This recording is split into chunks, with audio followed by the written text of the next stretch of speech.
Administrative Center occupies the land of the Ho-Chunk people. Please take a moment to celebrate and honor this ancestral Ho-Chunk land and the sacred lands of all Indigenous peoples.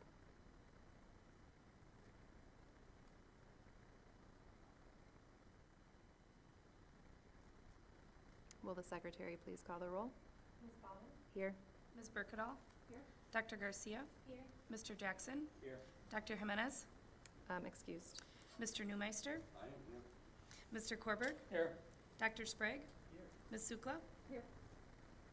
A quorum of the Board of Education is present, so the regularly scheduled meeting of February 19th, 2024 is called to order. We will now have the Pledge of Allegiance. Please stand and face the American flag. I pledge allegiance to the flag of the United States of America and to the republic for which it stands, one nation, under God, indivisible, with liberty and justice for all. I'll make a motion to approve the agenda as presented. So tonight's agenda has previously been distributed to the board with a motion by Mr. Korberg and a second by Ms. Berkedal. We'll approve this. No one online, so we'll just do a voice vote on that one. All those in favor? Aye. All those opposed? All right. So we've still got our flip-flopped meeting agenda, so we're moving into communications from our student representatives. Tonight we have Mason. Hello. Today and the next few weeks are quite exciting at Logan. But actually last week, Friday, was our Snow Days Assembly where we honored all of the students, all of the athletes, and all those in extracurricular activities. As well, we played a bunch of board games, and we even pied some teachers in the face, so it was all around pretty fun. This week, NHS is hosting a blood drive along with the American Red Cross.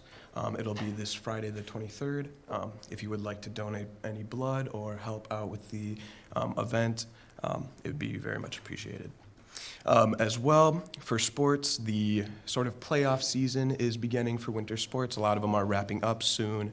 And in the beginning of March, we will start spring sports, so very exciting.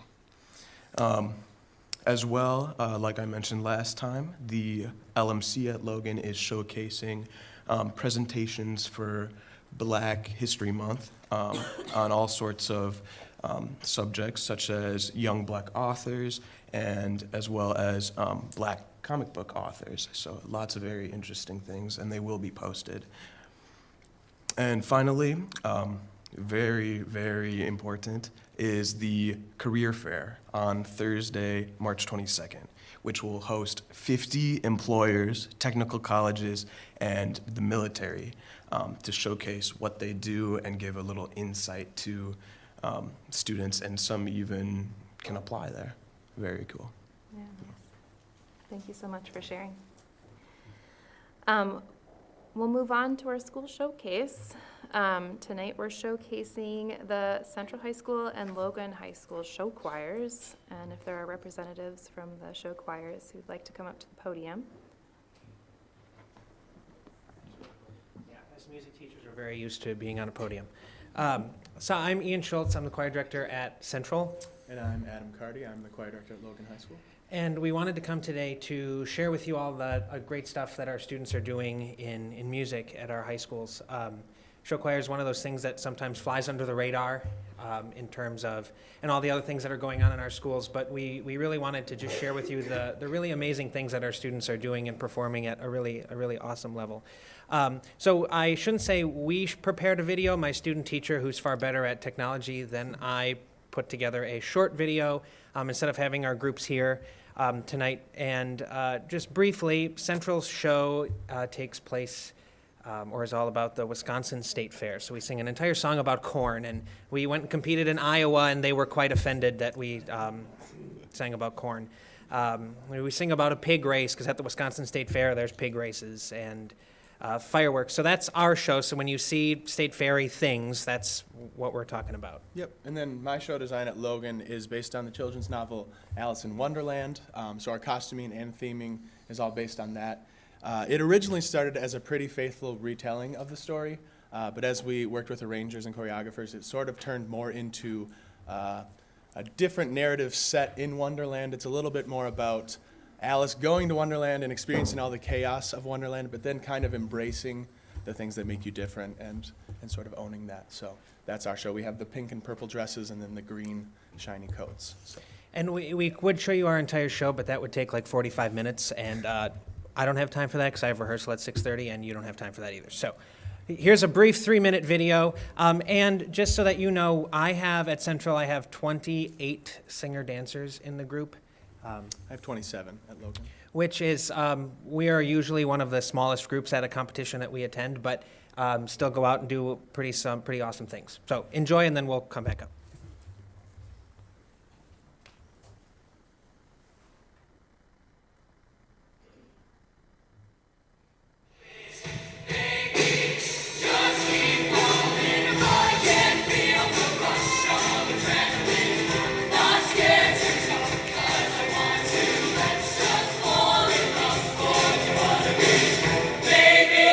Just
state fair. Don't miss it, don't even be late. It's dollars to donuts that our state fair is the best state fair in our state.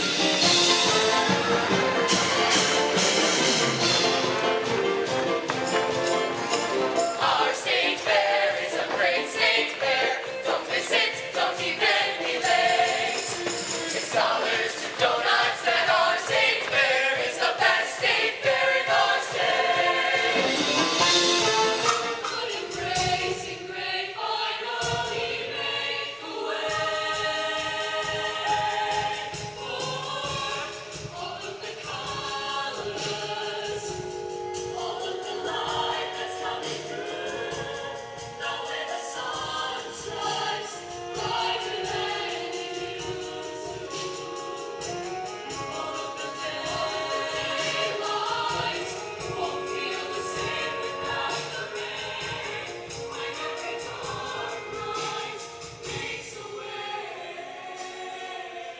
And then cut that door up in there and rock the boat. British cutthroat, British go, British cutthroat, that I do.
If I had to dance like that, I'd probably be dead. So, but they're pretty amazing individuals that we get to work with every day.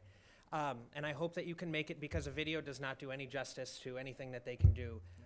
But if you can make it to one of our end of the year concerts, that would be awesome. And just to kind of wrap up, we're always kind of thinking about the future. We're always planning for next year. We're looking forward to next year. We're making plans. We are a little concerned about our future in show choir because, I mean, obviously you all know that enrollment's going down, and I don't need to tell you that. But we are a hair concerned about that. And Mr. Cardy and I, as we're going to the middle schools, we're writing letters to middle schoolers. We're taking our choirs down to sing for them, doing joint rehearsals. Combined concerts. And, you know, just because a kid goes out for choir doesn't necessarily mean that they're going to be in show choir. And so looking ahead and looking at our feeder, which our middle schools have a combined show choir at the middle school level, looking at our 8th graders coming up to us.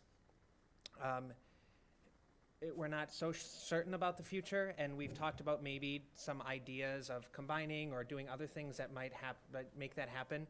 But we remain optimistic, we remain hopeful, we keep working with our students, we keep talking to students, we keep writing letters. But just that's kind of what we're going towards, and another successful year. And I guess if you have any questions for us, because, I don't know, we're good at answering questions, I think. So I have a question. Sure. Kind of related to what you were just saying. Is there like a number, like a target number that you'd like for each show choir for it to be like robust? Here's Or are my... you having a hard time recruiting people? Or? Yes. Okay. The pie in the sky number, right? We sometimes use that term. I think the most amount of kids we would ever put on a stage in one group would be like 55 to 60.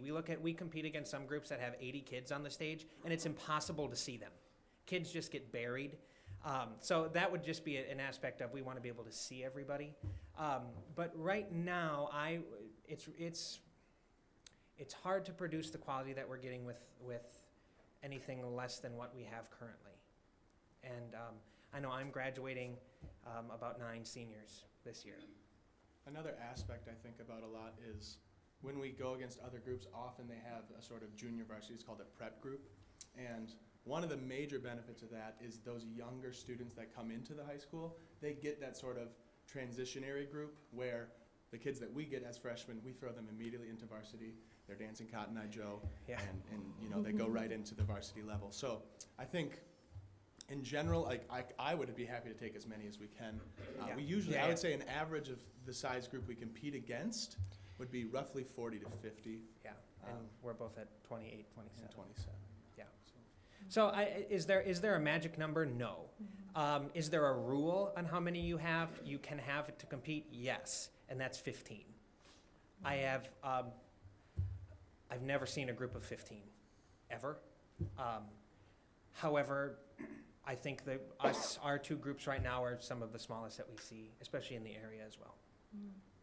Interesting. And it's I guess it's not because kids aren't singing. It's just like show choir is not for everybody. Just because you're in gym class doesn't mean you're a basketball star.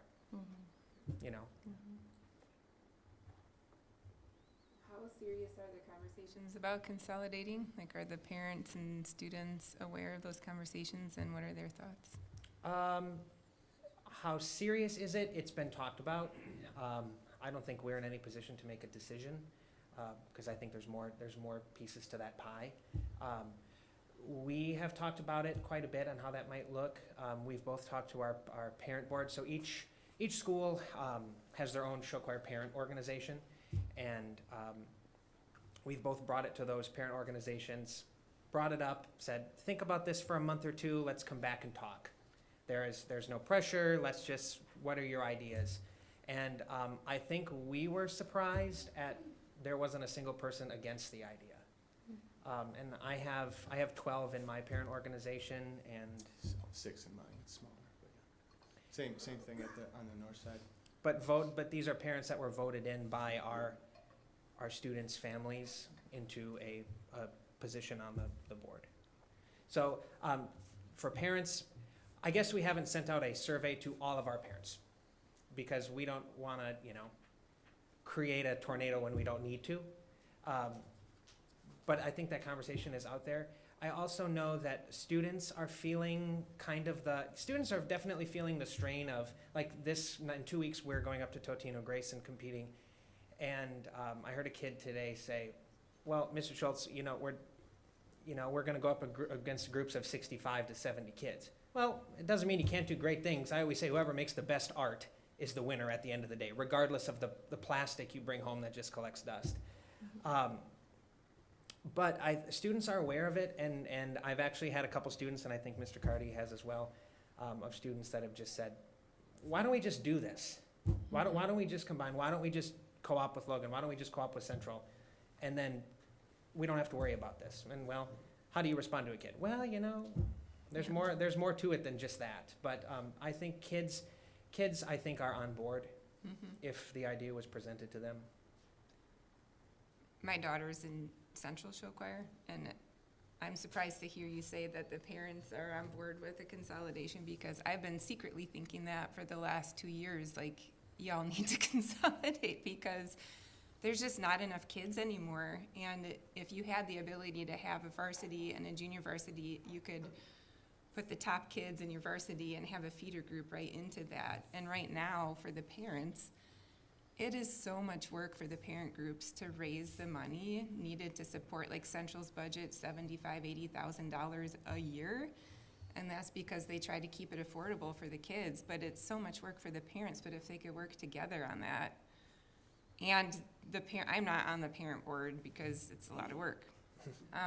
But I think if the parent boards are in support of consolidating, I think it's a no-brainer. That's just my 2 cents. Sure. You said something, and I have a newborn at home, and it's been a long day, so I don't remember what I was going to say. Budget? And you feel like I'm in my classroom. No, it's okay. I'll let it go. I just want to say thank you for what you do. I know the time and commitment that it takes because my kids were both involved at Logan. And it also opens a door for kids to have another opportunity to do something that they may not want to be in sports or they may not want to be in whatever, but it gives another avenue. for them to take part in a program and to feel part of a group. And I think that's, you know, a key thing, as we all know, that's needed in today's high schools. And so thank you for the extra efforts into the groups that your parent organizations, because there's a lot of time and involvement that goes into that, so. Well, Thank the you. middle school show choirs are already co-opted, right? And they have been for 2 or 3 years? This is their second year, I believe. Yeah. Okay, so I think it would feel like a natural transition for those that are part of that now to move into a co-opted high school group. Theater's co-opted, I don't know, just, I think it makes sense, but. Can I ask you a question about costumes? Sure, Do you, 'cause we didn't have show choir in the high school I went to. sure. Do you, like, sew them? How does the costuming process work? Well, as you could probably tell, we had very different costumes. Yeah. Most of mine came from Amazon. And then, like the cow print chaps, you just can't go out and buy those. So there's a costume designer. Show choir is like a business, and it started in education and then all of a sudden became this monster that nobody knows how to control. But there's a costume designer out of Mississippi who pretty much creates show choir costumes full time. And so some of our stuff came from her. Yeah, our costumes were from, her name's Gail, and she does many, many, many show choirs throughout the year. Yeah. So both our jackets and dresses are from Gail in Mississippi. And I'm as creative as a rock, so I have people that help me, you know, what looks good. My wife being the main person there, but yeah. Well, kudos to Gail and your wife and Thank you. Amazon. I'll let her know. Yes. Okay, thank you. Thank you for Thank you being for having here. us. Thank you. Appreciate it.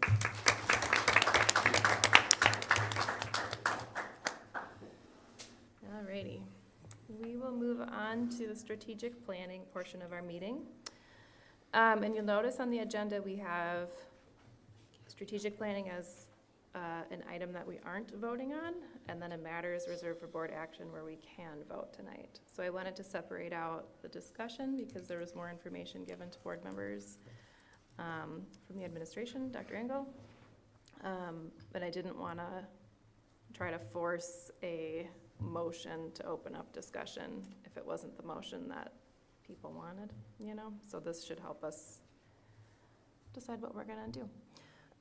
So I don't have a structure for how to address the new information tonight. I think a good point to start would be to look at the, let me just open up, the referendum, the third one, referendum and secondary closure options, which is the longer document. This one outlines kind of those, you know, there's the first step of, you know, picking either an Emerson Spence at Hogan or a Spence Hinchin at the Spence site. And then Dr. Engel has included ideas for the second option.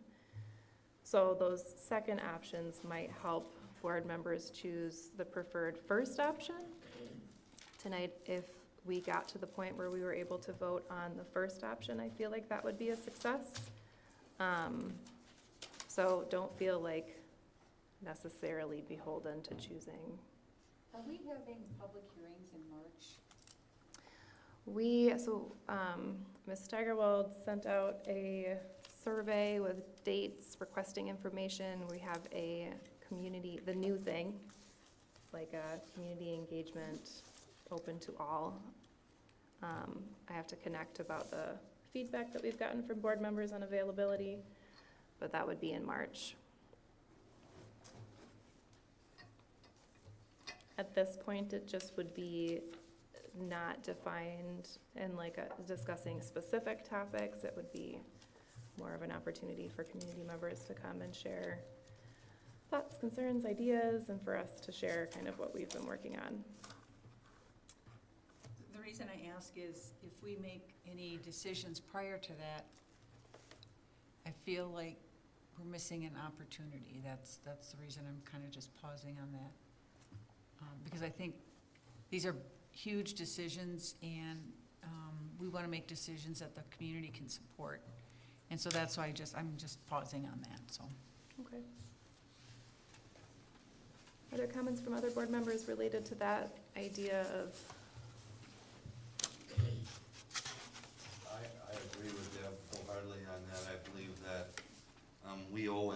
public, as long as we're having the sessions, that we should actually listen to them before we make any decisions. I think it's the right thing to do.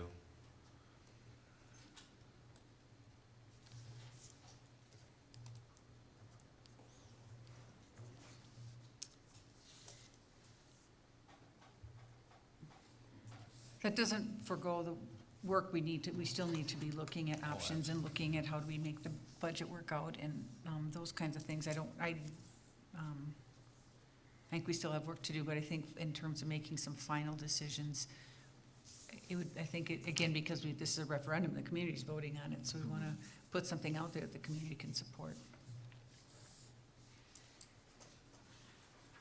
For me, I mean, this is a lot of new information that we got fairly recently, so especially when we look at boundary changes and just kind of to me, this is the first draft. The way I view this is to start fine tuning. That's where I thought we'd be having the discussion tonight, is let's just start fine tuning it, because I think we landed into kind of just generalized opportunities for the first part, because I think this is probably a multi-staged process to try and get to our budget end game, as well as trying to make sure that we have community support, they understand what we're doing. So for me, I would agree with Deb. I want to make sure that we have community engagement before we make a final decision. But I think we have a lot of opportunity tonight to provide direction back to Dr. Engel and the administration as to where we're thinking, and at least give feedback on what we're able to review over the weekend. What are you envisioning as community engagement? Like, what kind of feedback are you looking for? And kind of the structure of I that? don't even know it's a feedback. I think we have to show the community that we've listened and that we want their input. Like, if we said, hey, we've got two options, here's our thoughts. What's your thoughts? Like, what is your plans? What do you think? Because I think that's a step that we have taken sometimes, and we've gotten really good feedback. Thought the feedback we got during the Lincoln discussion was a great exercise that they went through, and that shaped the direction that we wanted to take that building. And I think that could be, I'm not saying we have to do a similar process, but they're two similar but also dissimilar options right now. And we could also kind of suss out, what's the give and take? So if we're willing to take and go with this site, but by going with this site, we make it move down to a secondary option. You know, we might have a remodel option that goes into the secondary. Is that what the community is trying to drive towards? So I don't know the actual process, but that's the way I at least envisioned it was. We get them to a really close place, and then from there we start really listening. So you're saying before choosing a site for referendum? Is that what you're saying? Agreed. Is that what you're saying too? Yes.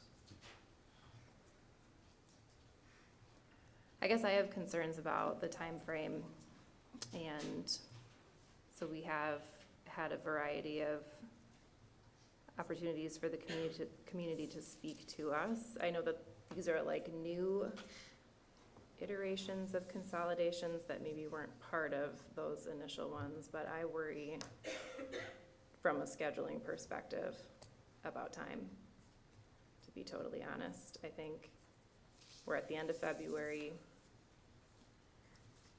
I'm done in April, and then a new president comes on, and that person will have to shoulder the responsibility of planning all of the engagement, learn all the things, do all the engagement, bring on the new members.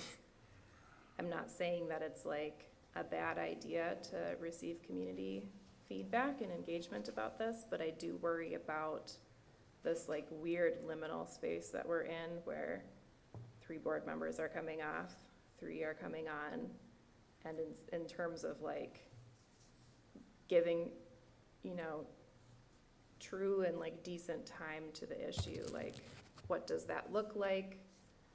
I guess in order for me to feel comfortable with any sort of delay, I would need to know like what time frame that's within. I just like worry about that budget piece, and I worry about the like stress and turmoil and anxiety that like leaves sitting out there. And I know that engagement provides opportunity for feedback. I'm not sure how much different comments we'll receive, as we've received lots. I mean, like, the number of emails, the phone calls, the texts, the public speakers, the sessions we've had, the FAC, the survey, prior to that, other surveys. It's just, and maybe it's because I have like the 3 years that I've been on the board to know all of the steps that we've taken to get to this point. But I worry, like, I don't want the board to decide to delay to receive community feedback, but the real reason is like, we're scared to make the choice because the choice is very hard and very painful. I don't think there's any fear from at least my standpoint. Absolutely no fear on my part. Again, we've asked the public to come to us, and the only things they've come to us are, don't close my school, and kind of in a negative kind of point of view, where the conversation should be, what do you want? Do you want consolidated schools? Do you want individual schools? Do you want us to cut staff? Like, I think we should be asking the community those questions. If we make those decisions without talking with the community, I think, again, the community loses confidence in our decisions, and we need a community that supports our decision going to referendum. In my mind, it makes perfect sense that we, instead of funding 2 buildings, we fund 1 building. And in the future, at some point, that building will have to be upgraded, but then there's only 1 building that has to be upgraded, not 2. And so this all makes good sense to me. I don't know which one it is, but I'm not scared to make that decision.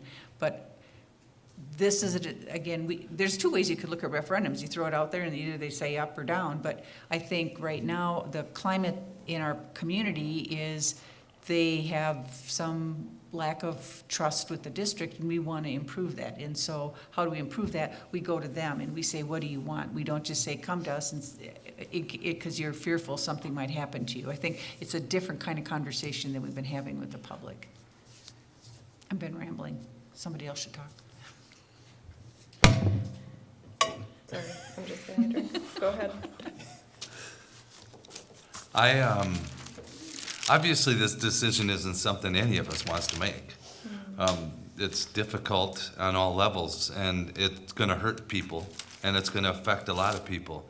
But it's a decision we have to make for La Crosse, and the taxpayers, and the kids, and the teachers, and you give it, all the employees. So, are we afraid of doing it? Absolutely not. It's something that we have to do. We understand that now. But I think getting input from others is the right thing to do. And let's face it, no matter how much input we get, we're going to upset people. And that's just the cold hard fact. And it's not something any of us, that's not the reason we're on the board. We didn't run to shut down schools and make these difficult decisions. We ran because we care about the community and our schools and only want the best for it. So I think getting the input is the right thing to do, knowing that ultimately we have to make some changes, and hopefully they understand that changes have to be made and that difficult decisions have to be made. So, I agree that while it would be nice just to target an areas, the input is necessary and needed. Other thoughts?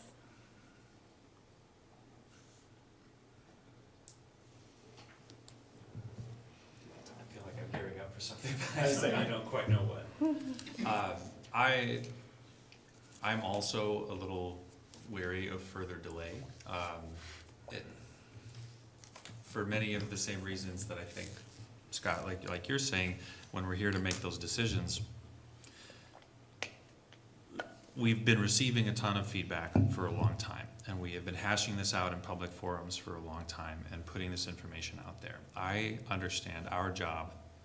We've been elected to exercise our judgment with the information that we have in front of us for the community, right? The referendum is the ultimate way of doing that. Our job is to put together a question and to not just justify it, but explain why we think it's the best option, right? And to ask the community to support that. If there is a different referendum question out there that somebody thinks solves these problems, I would be really surprised that they didn't email one of us at this point, right? Or that they didn't register as a public speaker. So I do, not that there's not more information out there, but I do question what kind of input we're gonna get. If we go and ask X neighborhood, what do you want? It's gonna be different from this other neighborhood, and it's going to tend to reflect the values that people have based on the realities of their lives and the places that they live. And to me, that is a recipe for pitting the neighborhoods against each other, pitting the schools against each other. A lot of that negativity that I don't feel has been present in our board discussions, but I feel that some in the community feel when we're asking you to, justify your school or we're gonna axe it. And that hasn't been what this is about, but without a direct question to say, this is our plan, this is how we've arrived at it, just this whole process, right? Do you agree that this is the best way forward? That's the referendum. Our job is to put the question out there. And so I'm struggling. I came tonight with the understanding that this was our decision night. We determined to go to referendum at our last meeting. We were feeling good about that.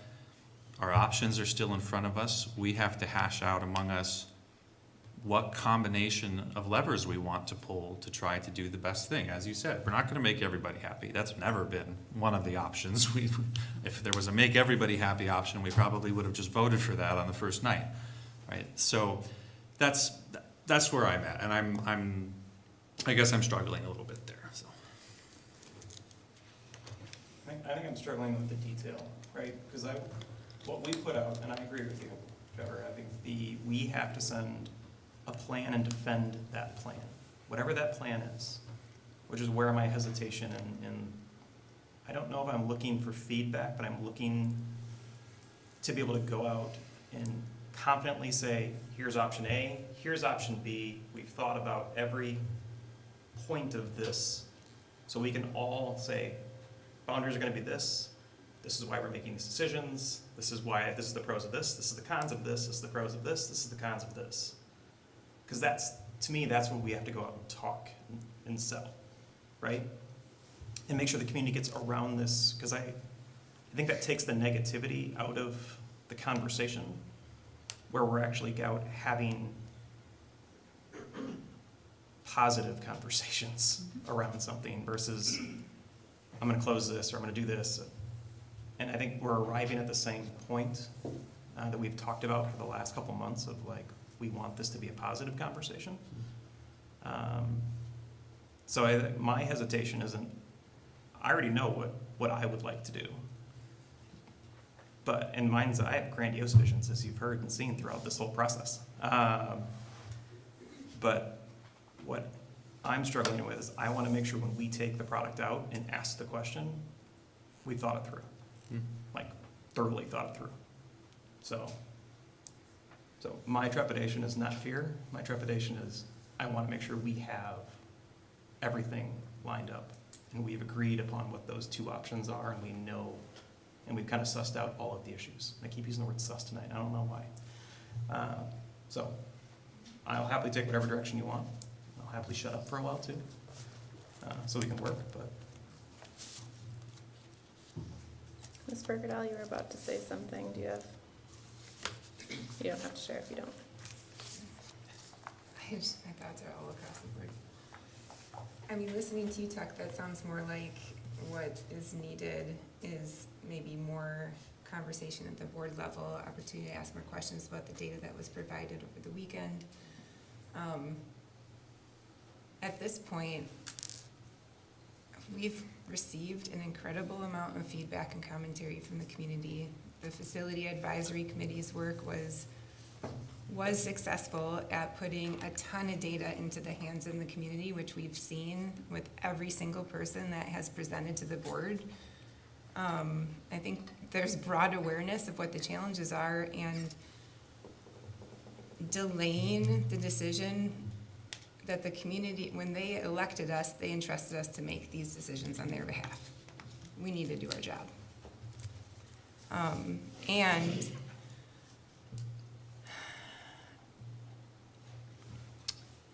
I just think that, I don't know, like, it's one thing if we need more information. I think going to the community and spending more time gaining feedback from them is doing so under the guise that we think that they're gonna have a homogeneous voice that will give us clear direction.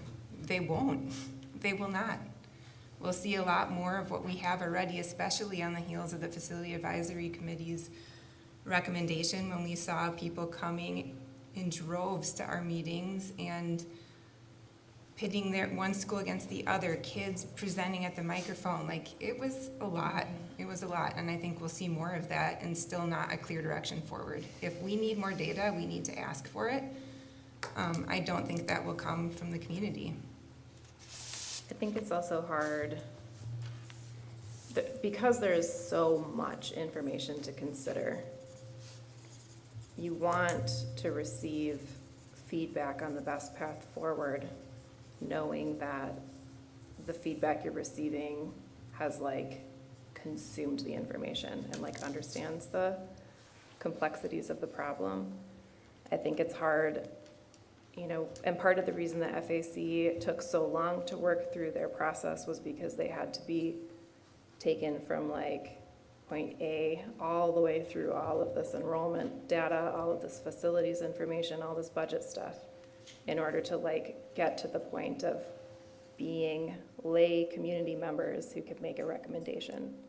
Whatever your thoughts on the process, whatever, it takes time, and I think that's one of my concerns is if we're hoping to go to ask the community, like, we're thinking of this spot or this spot, it would be very hard to balance out maybe the feedback we receive without knowing, like, and I think also to Ms. Sukla's point of like asking, do you want to lay people off, like lay staff off?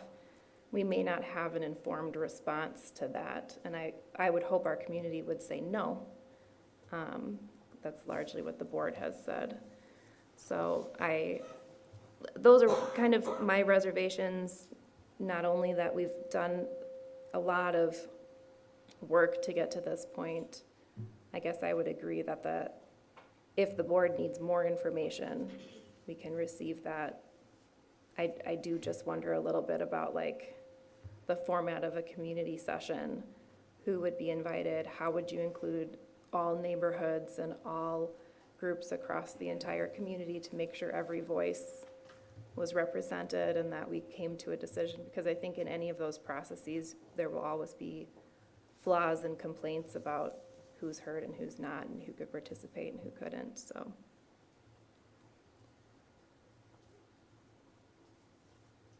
I think what I'm envisioning is a meaningful dialogue. People don't just come to us and say, don't close my school, because that's what it could become, and that's what we've already heard. Like, what would you like to see in a school? What are some important elements you'd like to see in a school? And if we can't achieve that in our current structure, how could we achieve that? I mean, I think there's two issues that we're dealing with that we're trying to merge into one. One is we have financial needs of how do we balance our budget, and we have aging buildings, and we have both going on at the same time. And so how do we have a meaningful conversation with the public about that, which goes back and forth? Well, what have you thought about this? How would you react to that? I guess I'm just trying to find a way that we can, when we roll out a referendum, it's one that the community knows we've heard their voice and that the community can support. Rolling out a referendum that's unpopular is not going to be really helpful, and we are back to square one. And so if we're trying to balance our budget, we're trying to address older buildings, then we need a referendum that's going to be successful. And how do we go about doing that? And if we sit here and say, well, we know best, and we haven't listened to the public, and we haven't gone to the public, we only asked them to come to us, I'm just concerned, how do we get the community to support this? That's my concern. And if people out there are already supporting it, and we've already given most board members think we've given the public a chance to come and talk to us. That's certainly the prerogative. I guess if we make a decision, I'm not clear what the point of the public sessions would be then. I guess maybe that's another way to put it. Well, so that's just tied to our community engagement plan and just offering another way for the community to connect with the board. There was desire on the board to do more beyond our linkages and beyond our public speaking opportunities. This is the first test of that. So it's not tied to this, but there will be a lot of conversation about this, whether we do something or put it off, so. Well, and in those sessions, if the decision is made, if the question is formed, it's the chance to go and say, here's why we put the decision together this way. Here's what the trade-offs we took into account were, and the chance for each of us, frankly, to justify our vote for or against it. And an opportunity to, I think, to build some vision around what that specific thing might be, and then ask for community input, exactly the question you're asking. What do you want this new school to look like Right. that would serve these communities, right? What's important to the communities that are consolidating, and what would they want to see in the school? And that would be a more concrete conversation than, do you want this, or do you want this? Well, because a lot of that information we have from the Facilities Advisory Committee, Yeah. that the top 4 priorities are the same for parents, non-parents, and staff. Appropriately sized classrooms, safe and secure schools, comparable opportunities for students at each school, neighborhood accessible schools. That was broadly true across all the respondents, at least to the survey, with the caveat that surveys are obviously flawed tools, but they are the tools that we have, right? So we have a lot of that information, and so then the decision becomes, at which site are we able to do the most, to do the things that the community has said that they want, and to consider what are we disrupting, who are we disrupting, to what magnitude, and for what purpose. And those are the essential questions that, again, we have been elected to exercise our judgment on. I think if the decision we make is to go to referendum, we absolutely need to engage the community as much as possible to build momentum around that vote in November. And if the community ultimately decides they don't want a new school, then our choice is to just close schools without adding anything new.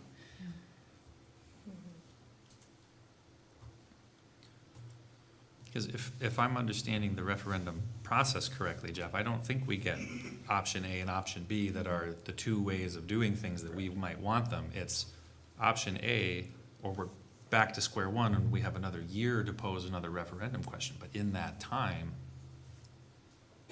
there's consequences, right? And that's, I think, what we want to avoid. And as much as I would wish to know to a certainty, you know, what the percentage of the vote would be on any given referendum question, that's not the world we live in. We have time to work our way through. I mean, we don't have to have the referendum to the ballot tomorrow, Right. right? That's the time I think we have to go sell the 1 and 2.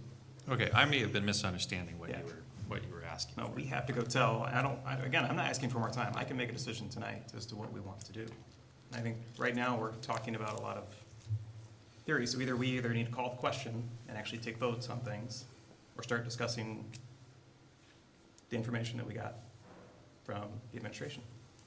I agree. I think we need to begin actually otherwise we're gonna weighing keep talking in trade-offs. circles. Yeah, we're talking high-level conceptual stuff. We need to get into the weeds a little bit about, you know, is Emerson versus Hinchin versus Spence versus, like, what are the options, and what are the ups and what are the downs of each case that we have, so. Are we feeling ready to do that? Okay, Here we come. great. Referendum option number 1 is an Emerson and Spence consolidation at the Hogan site. You can see here a map, the dots are where students are living right now. Referendum would be done in the future, right? School would be operating not this right now. So as we expect population decline, some of these numbers would potentially decline as well. Dr. Engel put together some interesting parameters to kind of help guide the way that you look at these sites and look at these options to consolidate. You can see deferred maintenance is listed there. The number of students that would move to a new site, the percent of students that would be closer to the new site, the number of students that would be within 1 mile of their school, and then students at a new building or same site, and then that last little reminder of this wouldn't be it. We still would have to make another step. So that 1.6 million remains that we have to shoot for. It's difficult for me to figure out the second closure until we know how successful the referendum is. Because if the referendum isn't successful, then there's a whole bunch of other stuff that has to happen, and that could potentially change the option for second closure, in my opinion. I also am concerned that all these decisions are based off of this document here, which is a pretty narrow view of a huge budget.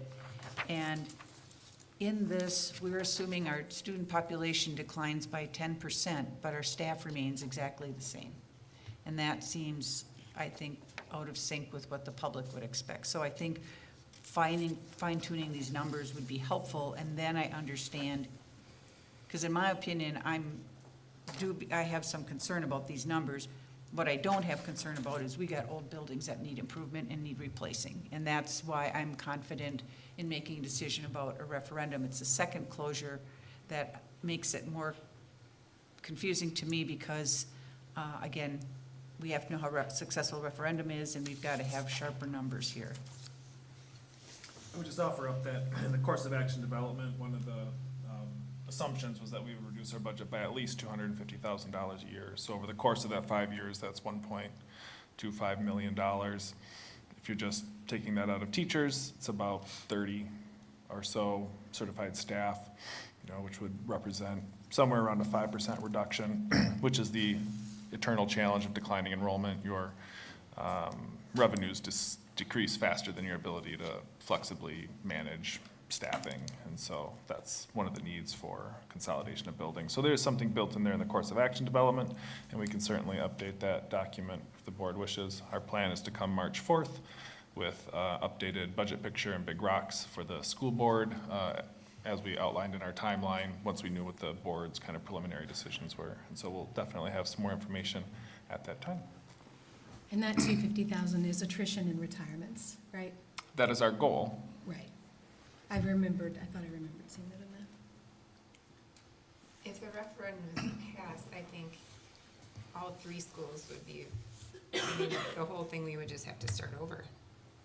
Like if Emmer Spence didn't happen and we had selected, for example, Northwoods as the 3rd lever, we would just start from scratch, So that's kind of where I'm feeling a little more comfortable selecting that 3rd lever, because at least for one of them, the proposed Hinchin State Road consolidation at State Road would require us to add to the referendum ask in order to make the addition to State Road. So if that was the option we went with, we would need to know that before going to referendum.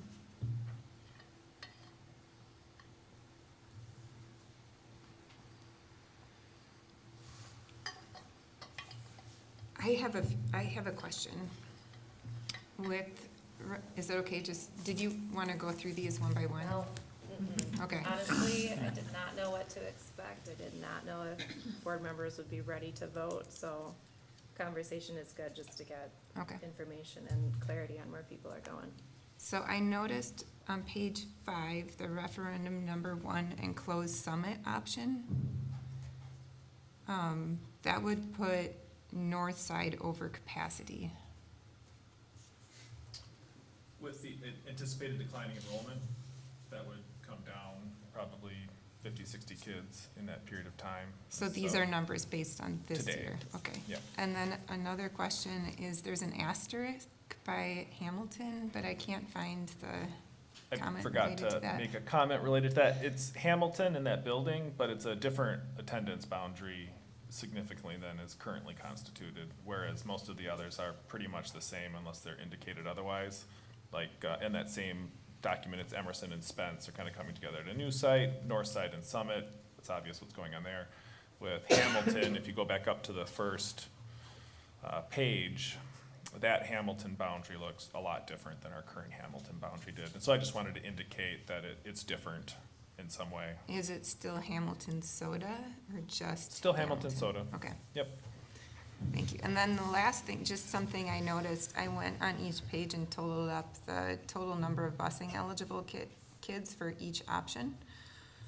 And this doesn't mean that this is the plan I'm in favor of, but just something I noticed, that the plan that would result in the least amount of kids bused in our district would be option 1 plus closed Northwoods. We would end up with 650 kids bused versus about 850 kids bused for every single other option. What did you say that was, 600? 650 for Versus- the option number 1 plus Northwoods. Versus 850 for the other ones? There's one that's like 750, but almost all of them are 850, and then that one is 650. And that makes sense because Northwoods has a lot of busing to it since it's not a neighborhood, doesn't have as many students from the neighborhood attending. Are we worried at all about the size of the consolidated schools? It's just so much higher than, like if we were aiming for 330, elementary schools around 340 students. I guess, I mean, and there's a problem with both of them, so it doesn't push forward like which I thought we were consolidation aiming we at might like do. 450 was what was considered like ideal size for, So am I for, misremembering that from?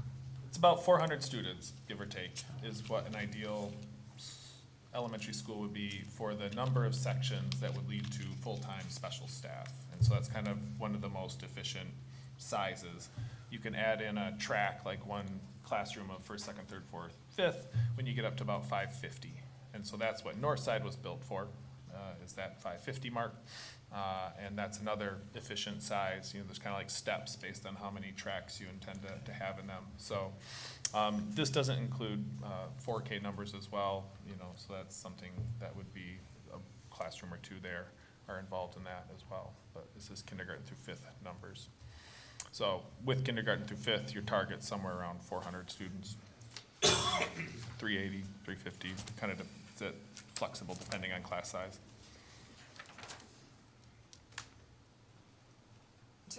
I'm sorry, I have a lot of questions. Go ahead. With the Emmer-Spence consolidation, I hope that's not offensive to people, is the assumption that the Hogan admin offices and the district office would be built into that structure, or would we be looking for a new home for y'all? We'd move to a new home. I think candidates would be a vacated building or central, as we've discussed in the past.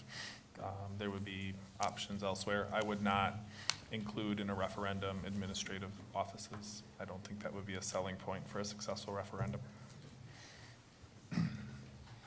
Why not? Then, if you go into a vacated building, then Yeah. the savings on that is compromised. Right, it But that's seems- true with anything we do with Hogan. If we touch Hogan at all, we're spending Right. $500,000 to move the public-facing administrative infrastructure here Right. elsewhere. Which is, and I feel that at least part of those costs are recouped if we do include the administrative building in a new build on this site, because we don't have to change the community's knowledge of where to access resources. We don't have to change the letterhead, right? I mean, there's little things like that, right? At least some of that is ameliorated, right? It would be, yep. So the consolidation savings come from efficient elementary schools. Where Hogan is located doesn't change the operational costs really of Hogan at all.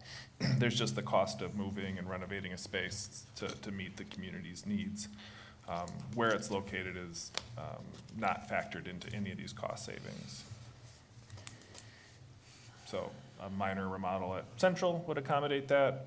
If it was the Hinchin building or the Emerson building, the Polytechnic building, all of those could work for some small cost to just renovate. But- Or part of the cost of the referendum. Or it could be here too, if the board is passionate about that, I'll support it. I'm just nervous about how people would view that, so. But if, to Dr. Sprague's point, there would be an advantage to having it on site where it's been for 50 years, and people would know where to find it. Isn't there, just if nothing else to squash some rumors, but hasn't there been already work completed at Central in the thought process of bringing the administrative staff to Central? And haven't we spent a great deal of money on that? No. So the renovations at Central, which had been in our budget plan for 5-6 years now, were to move the Central High School offices downstairs to the front entrance by the cafeteria where students come and go every day. And that has been seen as a huge success in terms of just flow and access for parents and family members. That upstairs space, when we were going to referendum for one high school, we had indicated that that could be a good place for Hogan in the future. But since that referendum failed, that no movement was made on that at all. In that space right now where it would go, La Crosse Roads is located, Integrated Supports is located. There's some underused space right now, but there's been no plans made to move Hogan over to Central. We could make those plans if that's in the cards, but we haven't done anything yet. Thank you. Yeah.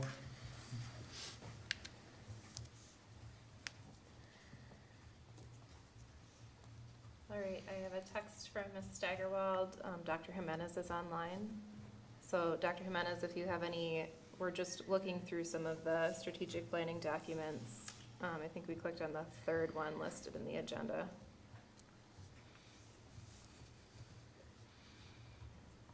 Yeah, sorry, I came in, excuse me, about 10 minutes ago. Okay. So I've just been listening in briefly to the conversation.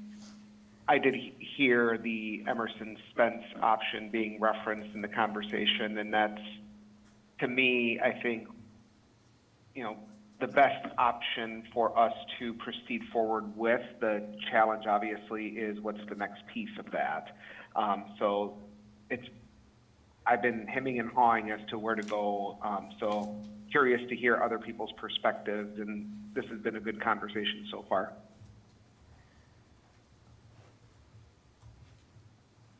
Thank you.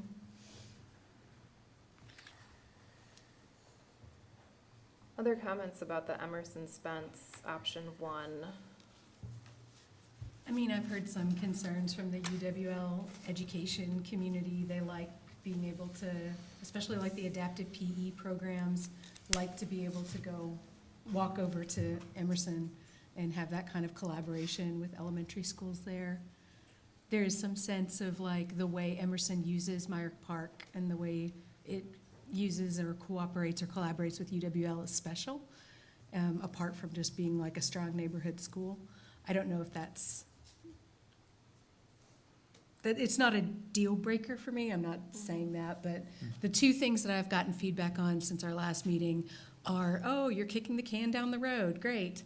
The sense that we're not gonna make a decision, that we're gonna just prolong public commentary forever and ever and ever until, I don't know, until whenever.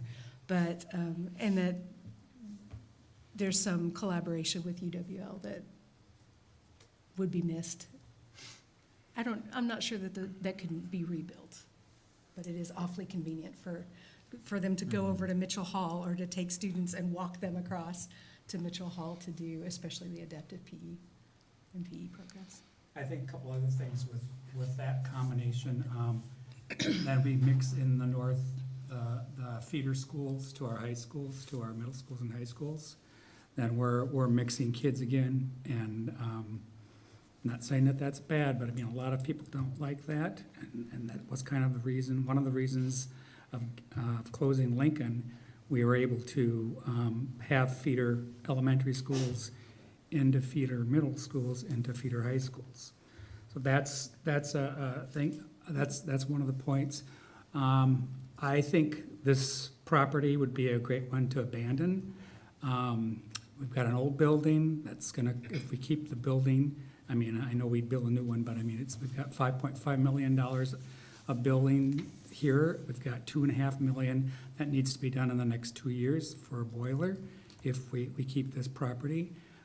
We have to overcome the city to get it, because it's deemed as a property that's, you know, as a historical value.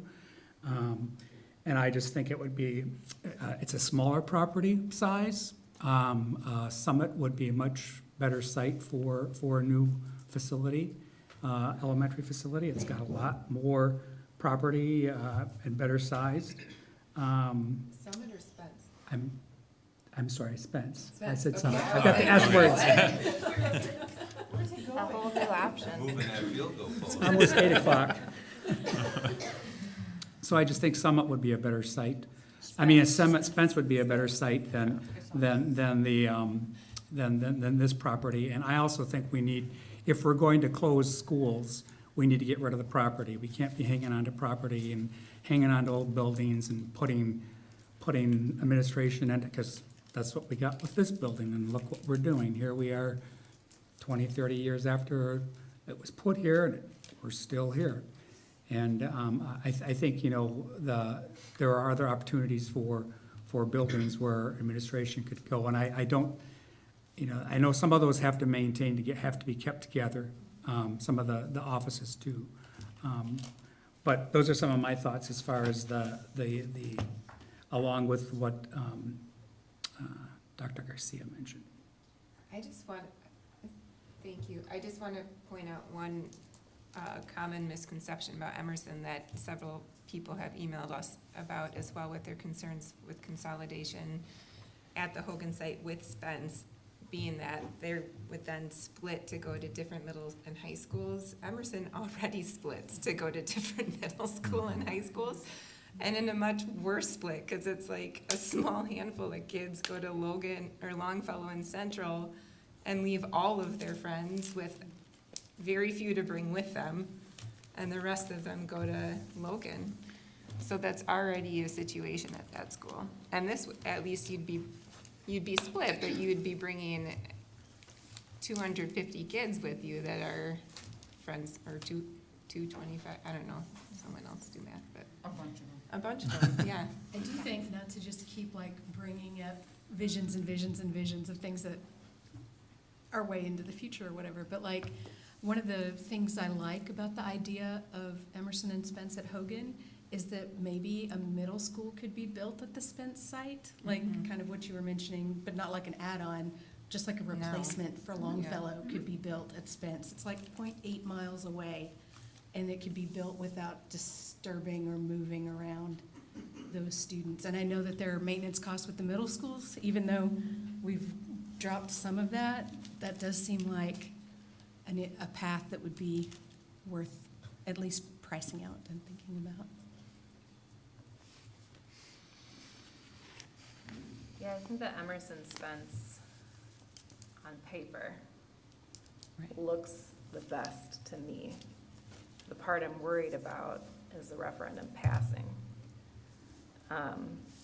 On paper, more students are closer to their elementary school. That's what we heard from FAC, as we've heard from survey results. They like neighborhood schools. This would retain a school where students live. And more of them live closer to Hogan than Emerson or Spence. The other piece, I think, in just being good stewards of taxpayer dollars is it addresses two aging facilities instead of having, I mean, if we chose Spence Hinchin, we have to do something with Emerson too. And that's something we would have to tell taxpayers, that the value that the Emerson location is worth that. And I think for students who participate in Emerson education, who get that UWL connection, who go to Myrick, that value is there. I think for me, as we've received all of this amazing feedback about all of the really cool stuff happening in schools, it's been really hard to like parse out what to do, because every school is doing something super cool.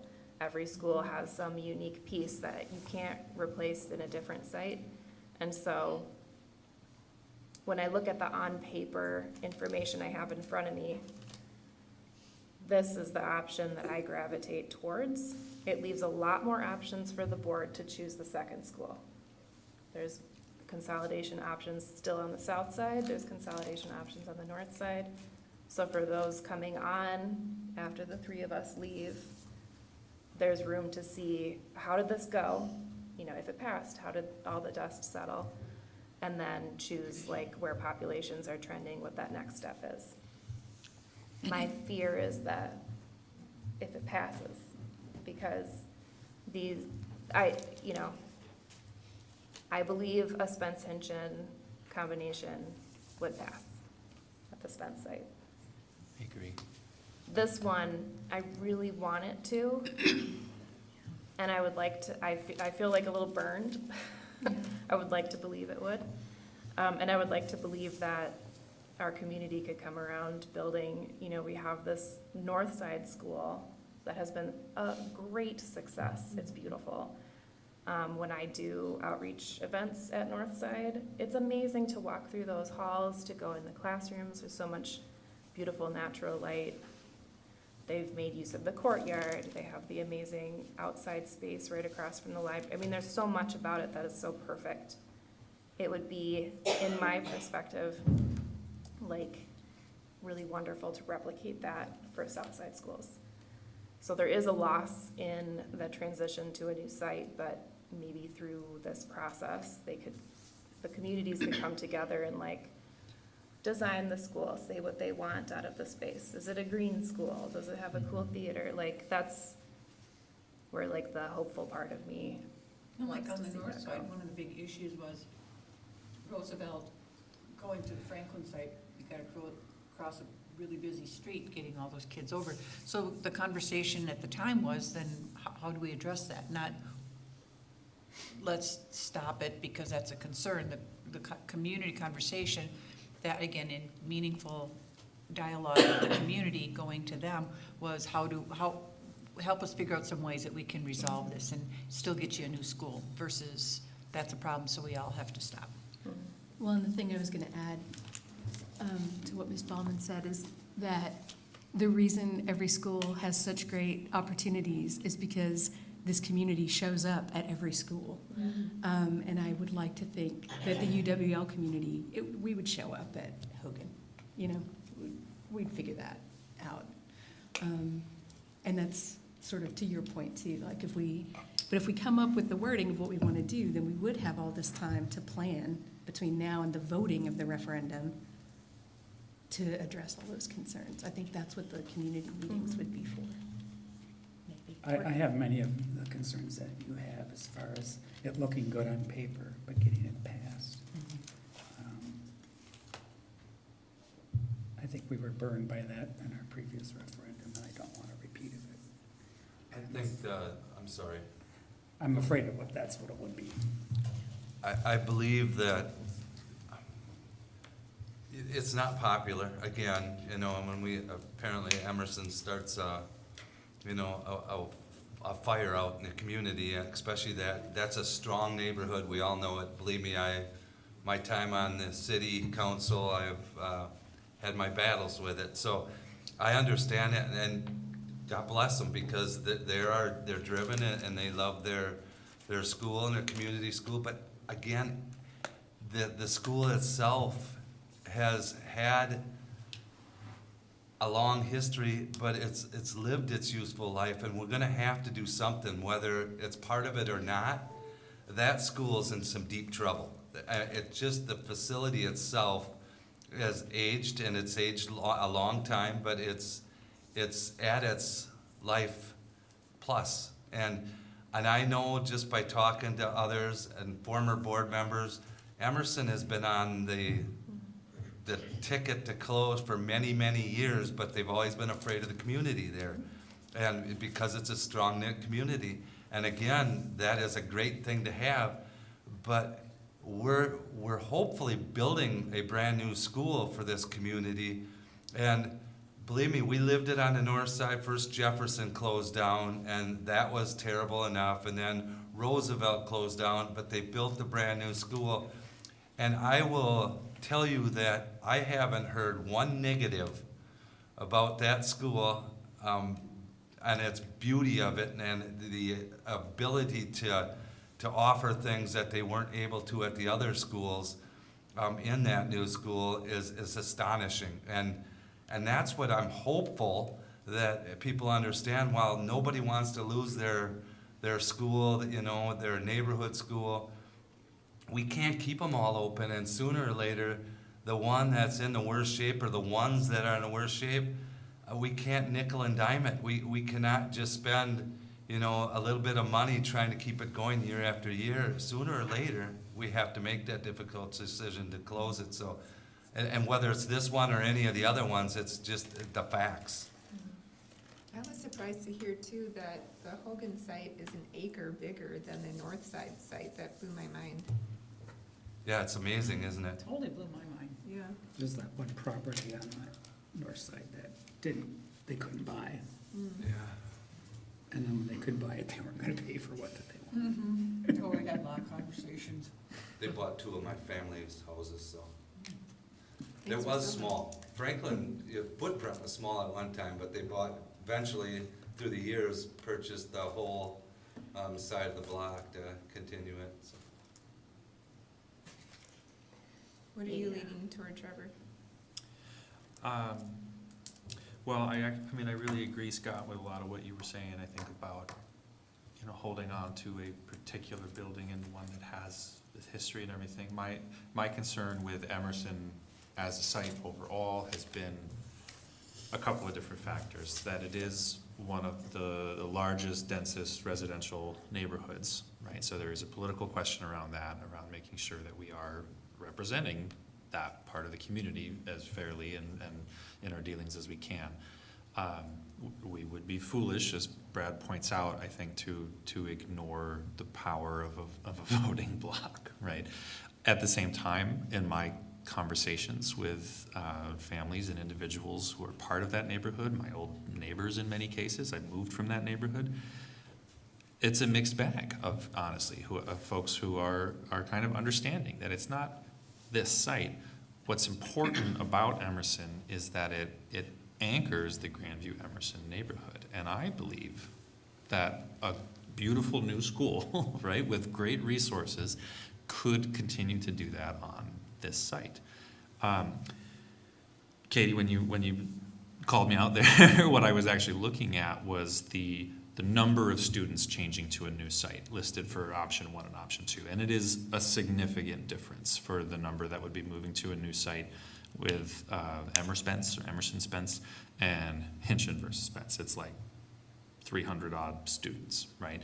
I didn't land anywhere on that. I just want looking at it as a data point. Like I said before, what are we disrupting? Who are we disrupting? To what degree does that measure into our decision making? So that's what I was just looking at now. So.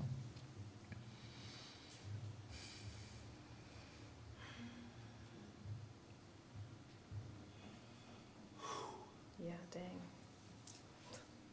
Well, do we want to talk about option 2 for a little bit? This is the Hinchin and Spence consolidation at the Spence site. You can see a lot of the parameters listed there. The deferred maintenance compared to option 1, it's about 2 million less. The deferred maintenance is over what period of time? Like how far in the future have we projected? It's about 20 years. So it's, with any deferred maintenance, it's an avoided cost, and so it may or may not happen. It's the same thing with the boilers here at Hogan. They've lasted another year, it looks like. You know, so it's a cost that isn't actually realized, you know, and sometimes the extent of those projects is less or more. We're not factoring into that inflation. The cost of that project is in today's dollars, not oftentimes in 5 years ago dollars when it was last quoted. You know, it's not in 15 years from now dollars. You know, so it's relative. Deferred maintenance is important, but it's avoided things. It's not actual savings, and so you have to take deferred maintenance with a grain of salt. Dr. Engel, can you talk a little bit, you mentioned in a conversation we had a couple days ago that the potential to build next to Spence on this site was something you were investigating. Do you have any new information about if that's a possibility or without disrupting students attending at Spence, building next to it? I was curious if you could build at the Spence site while leaving the existing Spence site in place. Despite it being a much larger site, the building is sprawling, right? It kind of looks like an octopus. It's spread out. And then the city well there kind of juts into that property and kind of eliminates some of the access there too. It may be possible to, if you built up 3 stories, to do the size school that we're looking for. We would be building based on the constraints of the existing building, not on the ideal building for that site without closing it. And so depending on the path we took, we'd either have to disrupt those kids and move them elsewhere for a couple of years, or kind of put the building into the space available, which you have to weigh the pros and cons of that. 100-year building, and you're gonna, adjust its size based on the existing site, or you disrupt those kids for 2 years, That's just the pros and cons to that. So it's potentially possible, but it would be very tight to fit in the size building we're looking for in the space available and still maintain, safe egress and access for that Spence building. But, it does look like a lot of space. So I think it could also be possible. It's just that silly little well jutting in there in an awkward spot. And I don't know what it takes to move a city well, but probably a lot. A lot more money than we have. Yeah. I know I raised this at the last meeting, but since it kind of came up in regard to the north side, concerns around the busy traffic corridor, that LOSI is that same situation for the residential areas around the Spence site. And if we do consolidate and the Hinchin kids are moving up there, most of them would likely be bused, right? But there's significant amount of residential area around there where that traffic corridor and walkability does become a concern. But like you said, can be managed creatively in different ways. Our students currently cross LOSI at a couple of places naturally. The area that's bused with the Hinchin-Spence boundary, and it's mostly Hinchin as it is currently, is south of or west of Mormon Cooley Road. So that's the portion that is bused, and we do receive some small amount of state funding for that busing there, because it's considered a hazardous area. Okay. So one thing I want to point out with this one is, and if the board made a first choice, I would feel like that is a huge success, and I would leave happy. But the second choice is kind of the sticking point, and I think about the concerns shared by folks from like the Grandview Emerson neighborhood. And looking at option 2, if we consolidate Hinchin and Spence, that leaves the board with the option to either close Emerson, Northwoods, or Summit. And so just like trying to balance out and I won't be on the board, so it's potential that that won't be something that I have to make a decision on. But just in terms of where board values and interests lie in terms of which buildings stay open and which buildings close.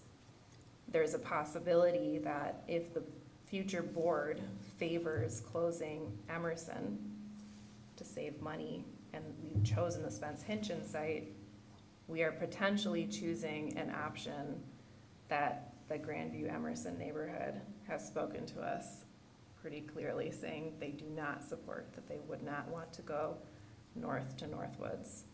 So on page 6, you can see kind of how Emerson would be, the existing Emerson boundary would be portioned off. So the folks living around UWL would go northwards, and then a portion of the Emerson site, or the Emerson boundary, would go to Hamilton. So when I look at all these things, there's not necessarily options that save a school. potential, like there's still, the board would still have to decide like what to do. And then just trying to game out, you know, all of these different values and parameters that we're trying to balance. That's something that I think we should consider as we choose that first step is, you know, if we're choosing an option because we know it will pass and we're worried about a strong neighborhood coming out and voting against it, are we then also choosing a path that they absolutely would not support and would not want? There's two other options. As long as Summit it's, and Northwoods. I mean, as But- long as it's crystal clear, you know, and understood what the consequence is, right? I mean, I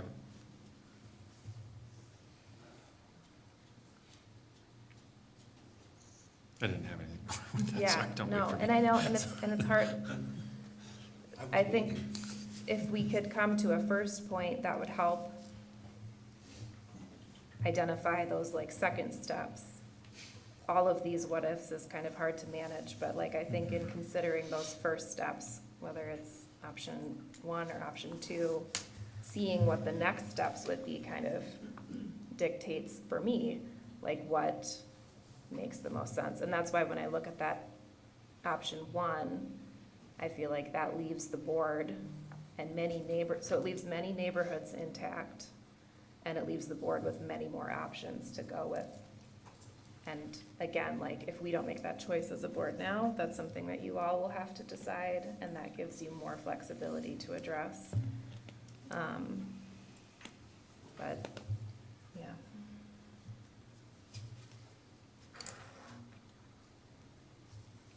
Did you, when you drew the one for option 2, is it the same boundary as Hinch and Spence currently is? Exact same boundary. Can you walk through why you didn't adjust the Hamilton boundary like you did in the similar one? Because there's a pocket over here that's literally like 2 streets away from Hamilton. Totally. Yep. The intent in the 2 primary referendum options was to limit the disruption as much as possible to those schools. And when you look at the current Emerson and Spence boundaries, there's no way to just kind of keep it Emerson and Spence logically in any sort of way. And so that's why in that option chose to draw boundaries that intersected with Hamilton as well. When it came to Spence and Hinchin, they are contiguous. They don't, it's natural, it looks natural for them to be combined into one building. And so if the goal was a minimal disruption of students to a certain extent and all of them having something to look forward to, then you'd be able to maximize that by bringing them all together in one site. As you point out, there are students that are 2 blocks away from Hamilton that live in the Hinchin neighborhood. That has been the unique thing about the Hinchin boundary. You can live closer to, I think, 4 other elementary schools while in the Hinchin boundary. And so it's because of its shape and how it's located. And so that's certainly a conversation. You know, a lot of those families opt into Hamilton or Spence or State Road already.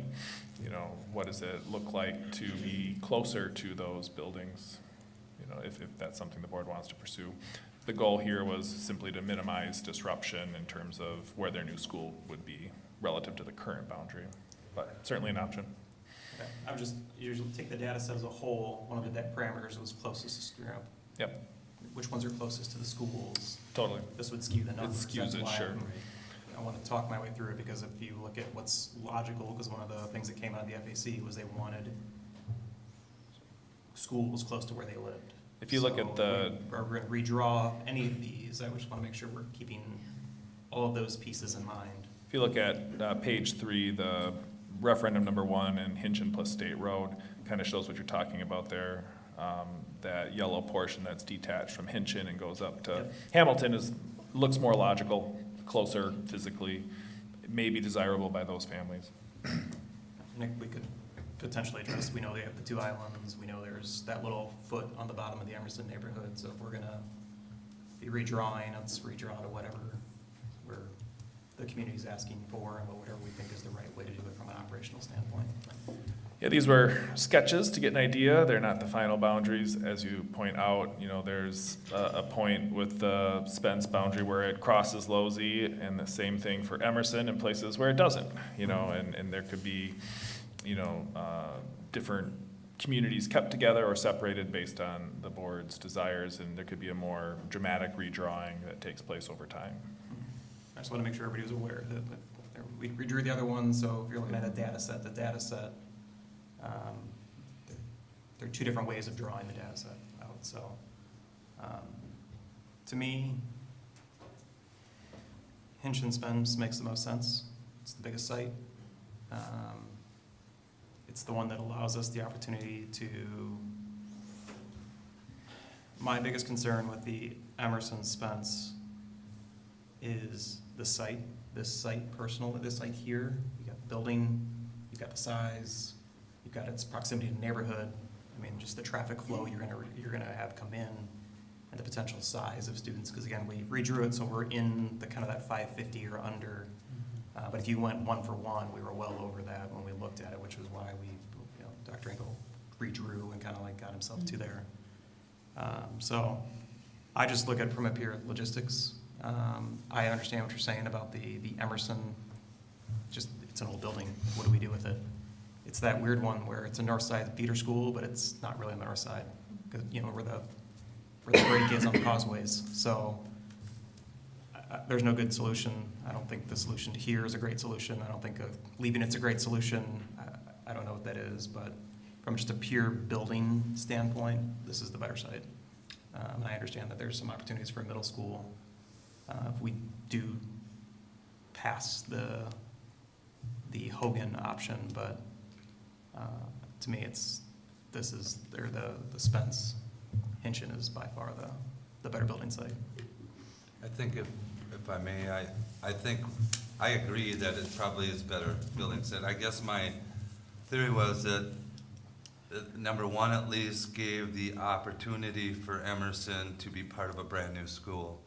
And I'm just gonna be honest, if that isn't part of it, you know, if we're looking at closing, they're probably gonna be, you know, one of the top ones on the hit list because of the pure fact that the school is in such, you know, bad shape, and it's the oldest one, and it's the cost of running it and to fix it up, you know, we can't continue to fix it up, you know. It gets to the point where sooner or later you have to give up on it. I guess that was my reasons for looking at number one more, but I do agree with everything you just said. And again, let's face it, neither one's perfect, so we're just gonna have to make the best decision we can as a board. Yeah, there's no obvious slam dunk, which is unfortunate, but also seems to be the way life goes.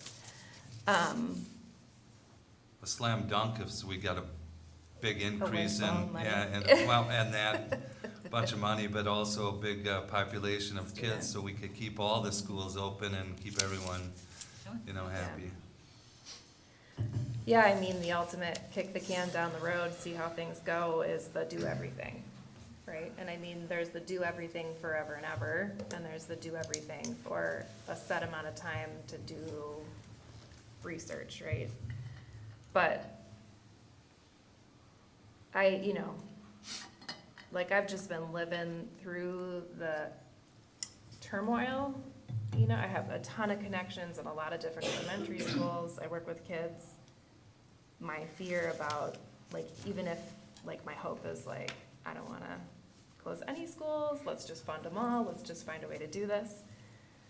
That, like, piece hanging out there, you know, in 5 years, we're going to hit the cliff and we're going to do it. You know, we're going to close some schools. That's the thing that just, like, makes me super anxious about the whole thing. Which is why I feel like with all the work we've done and all the information we have, and the board is kind of gelling around 2 options, like we can go, ideally, but, yeah.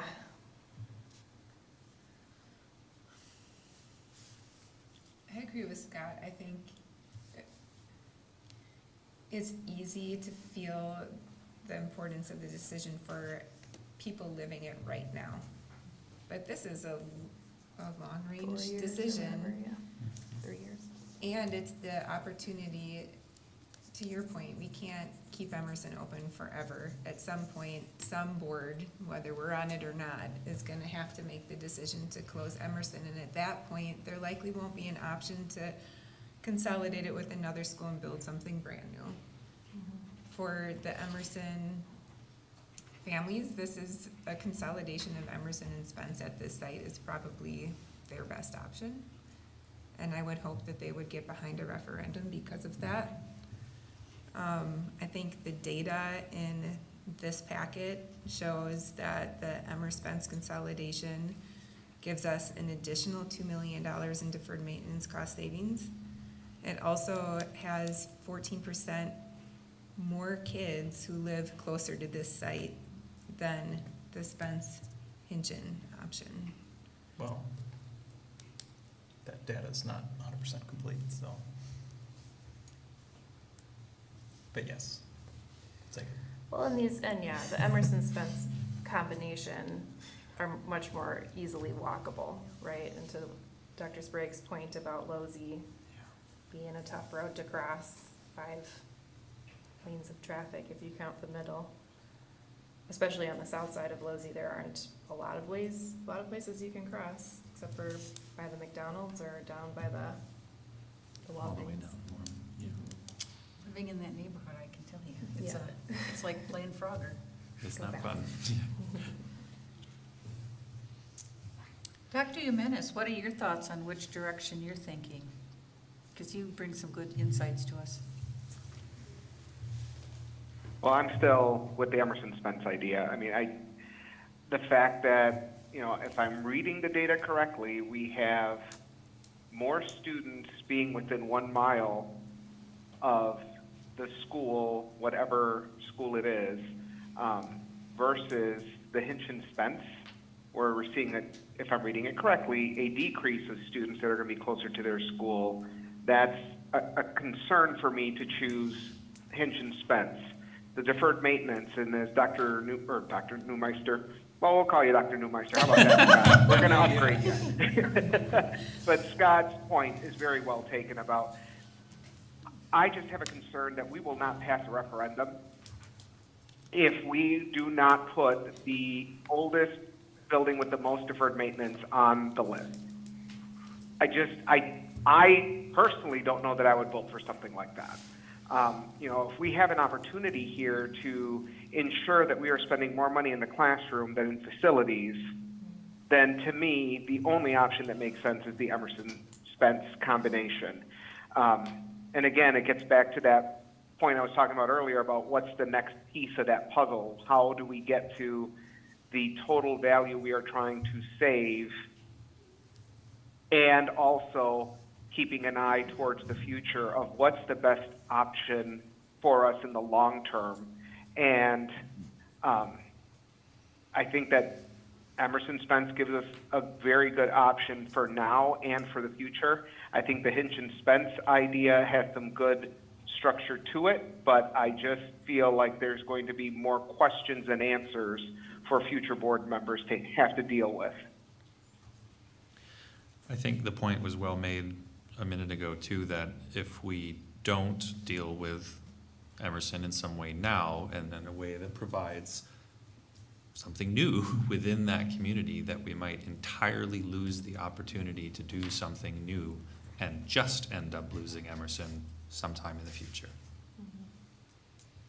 Well, I don't even think we might, eventually we are. That's the Right. difficult decision. Eventually, that decision is going to have to be made, because you cannot, Right. continue to fix up something that can no longer be continued to be fixed up. So, And that was I would my- hope that Emerson families would understand that I would it's, hope this, as well. this isn't the end of the discussion about Emerson, right? And if we're looking at, a disruption right now, that a new school on this site, well, Emerson is still open for the, 3 years that it's gonna take to do that. Many, not to say even necessarily most, because there are plenty of families that stay within an elementary school for 15 years as they have more and more kids. Well, hopefully they start having more and more kids. So that's what we would love to see. But, you know, many of those students will get to finish their education at Emerson, right? Which is one of the big things that people have been saying in their comments, that like, I don't want my kid to lose that. And that's fair, but we've heard that everywhere as well, so. Would it be completely inappropriate to ask Joe Levina what his thoughts are? If you're asking my opinion, I don't think so. If Joe's Sorry, interested Joe. in You don't sharing, have to if you don't do want not have to. to be put on the spot to share your thoughts. You are our expert. You are the buildings and grounds guy.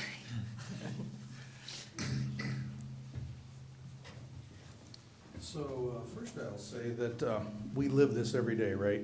Every day we're making decisions on how we're gonna spend money to do something at one of the schools. And my hope is that we're talking about great opportunities. You've mentioned it. I wish every school here, when we talk about consolidation, whether it's Spence Hinchin or Spence Emerson, they would be fighting to say, we want this new school, because I think the decision to build a new school will create great opportunities for our students. So with that said, it's very easy for me, using this every day. The Spence Emerson makes the most sense. I know this is cost avoidance that we talk about in these buildings, but they're very real. And so every day, yes, we're avoiding costs by doing that, but at some point, we're gonna have to invest that money. And specifically this building, I don't know how much longer the HVAC is gonna work in this building. I don't know how long when we talk in terms of Emerson, that facility, when you took at the building envelope, the things that are gonna need to be replaced. So I think when you look at that perspective, I think the Emerson Spence makes the most sense.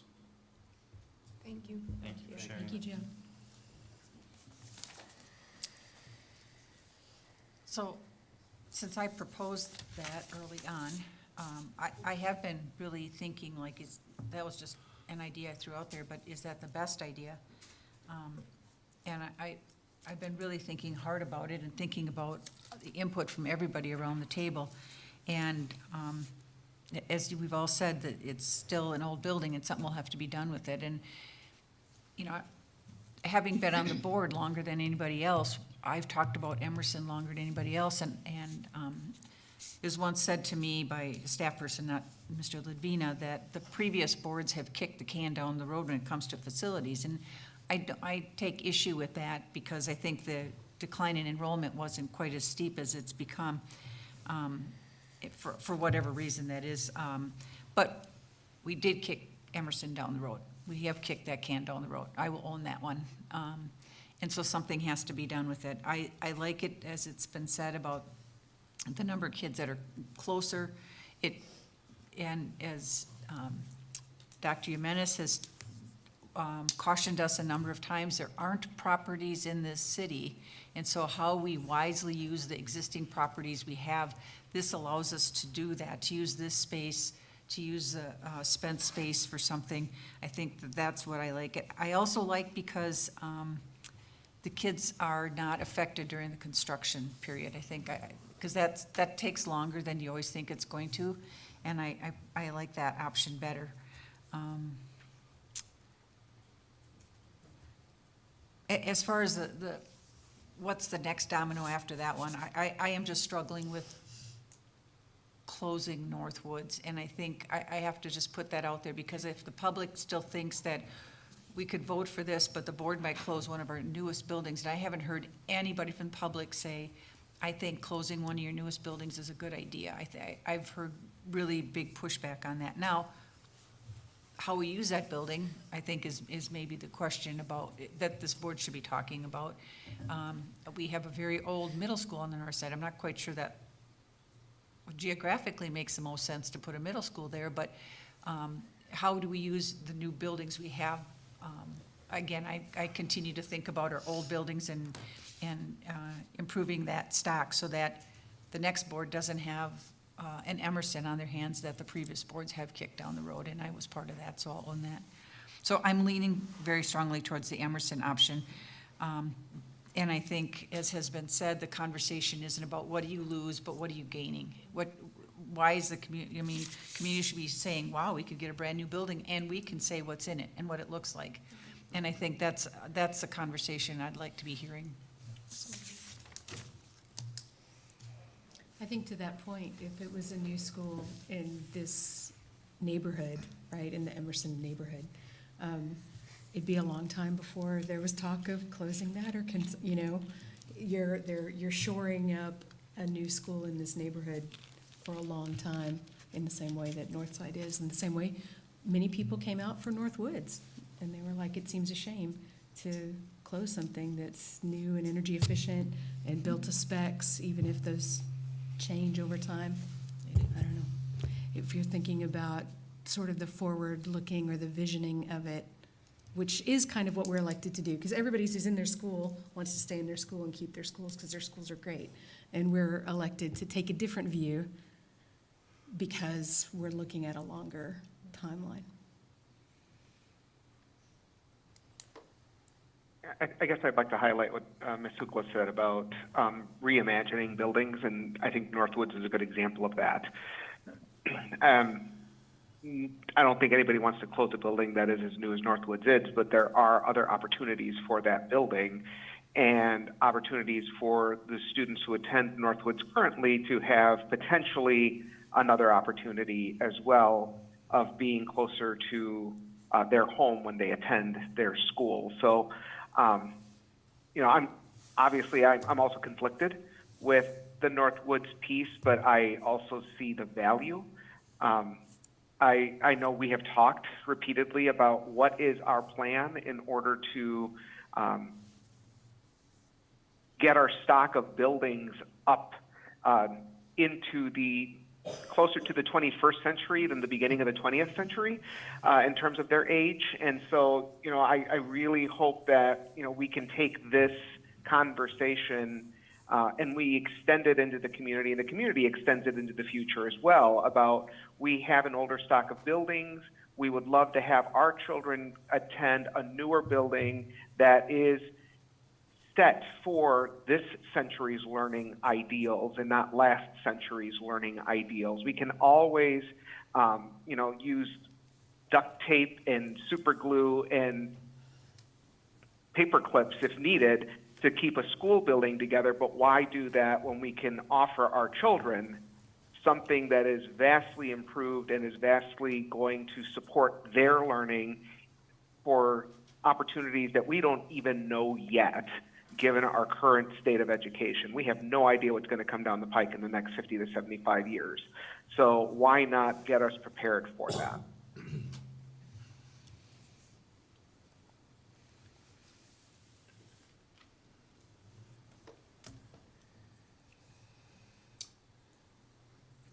Now what?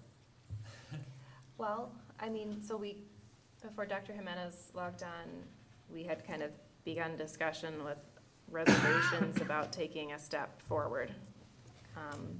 There was some discussion about getting more opportunity to engage with the community about what we're trying to do here. There's been a lot of discussion around one particular site, which to me signals potential readiness from the board to pick.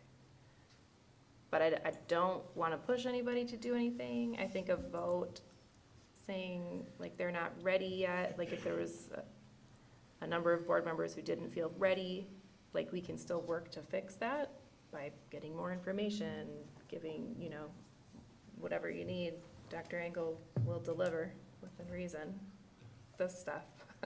Can I just bring up one thing? Option 2, I think, was brought up, and it was well taken, that the boundaries are a little, they could be adjusted a little to make it a little more, I guess, a little more square. You know what I mean? Where we could adjust boundaries a little, so it would be interesting to know what those boundaries would look like if, you know, all was square. We didn't have those little islands and things like that.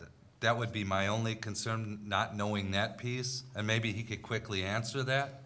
But I do agree that number 1 seems to be the front runner by far. But I want to make sure that we have all the information needed. Yep. Yeah, I agree that if I'm counting votes, it seems like enough people have expressed that as maybe their preference, if not the answer. But it seems like from the earlier conversation and through all of this, where most of us still have the biggest questions is, well, what's the second part of that, right? What are the options? And I appreciate what you said early on about the flexibility that option one might give us. We could make a motion regarding step one and then keep talking about step two. Right, because here's the chance for the input, like, this is the question that we want to put out there, this is why, and then here are some potential next steps, and we can talk to the community, but because, as you said, we don't have to have the final question written yet. Yeah, and I mean, I know that one of the option one combinations includes the State Road Hinchin piece, which would also include potential referendum asks to move students up to State Road. I'm like afraid of change. That's just a personality problem. It's hard for me to do change. I am comfortable, just me, not speaking for the board, not speaking for the district, right? I don't see a problem with picking a thing and then watching how things happen with the referendum and then kind of picking the next step based on what the next board wants to do. That State Road Hinchin piece is just like, complicates things a little bit. I do have a little bit of fear about, like, can you tell that I'm an anxious person? I've said fear a lot tonight.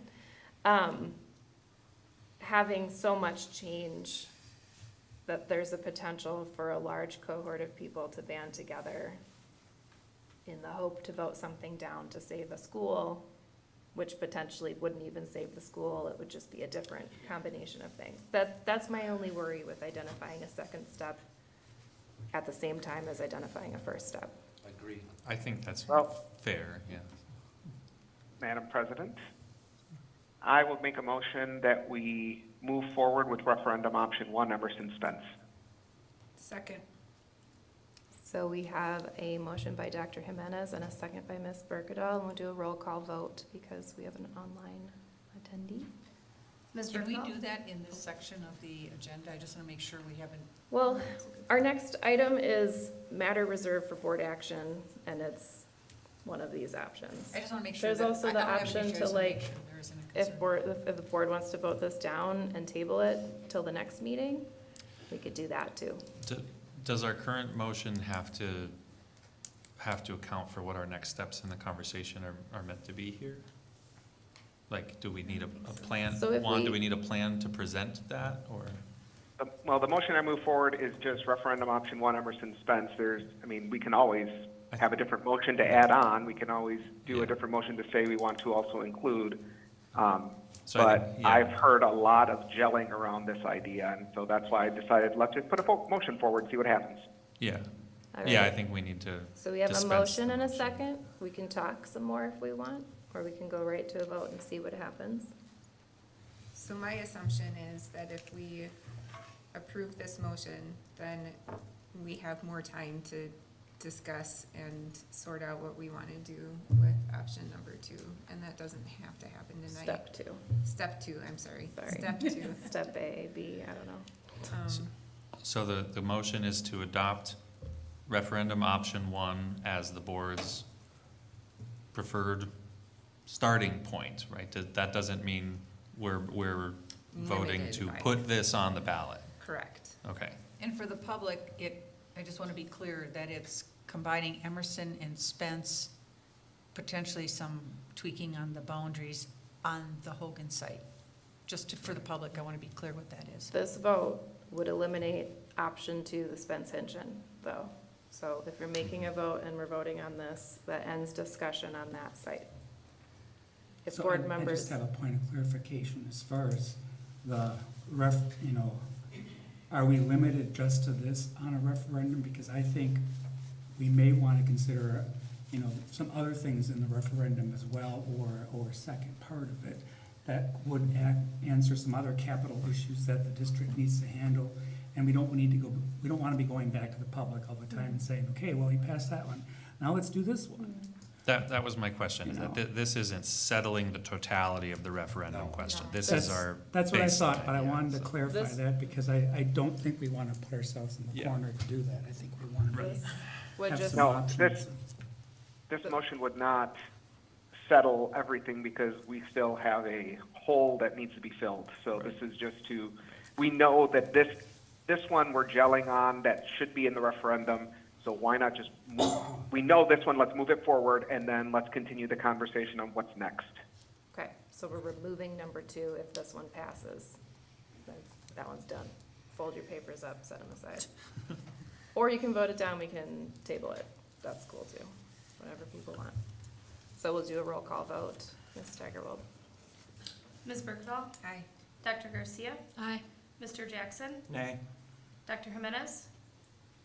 Aye. Mr. Newmeister? Aye. Mr. Korberg? Nay. Dr. Sprague? Aye. Ms. Sukla? Aye. Ms. Baumann? Aye.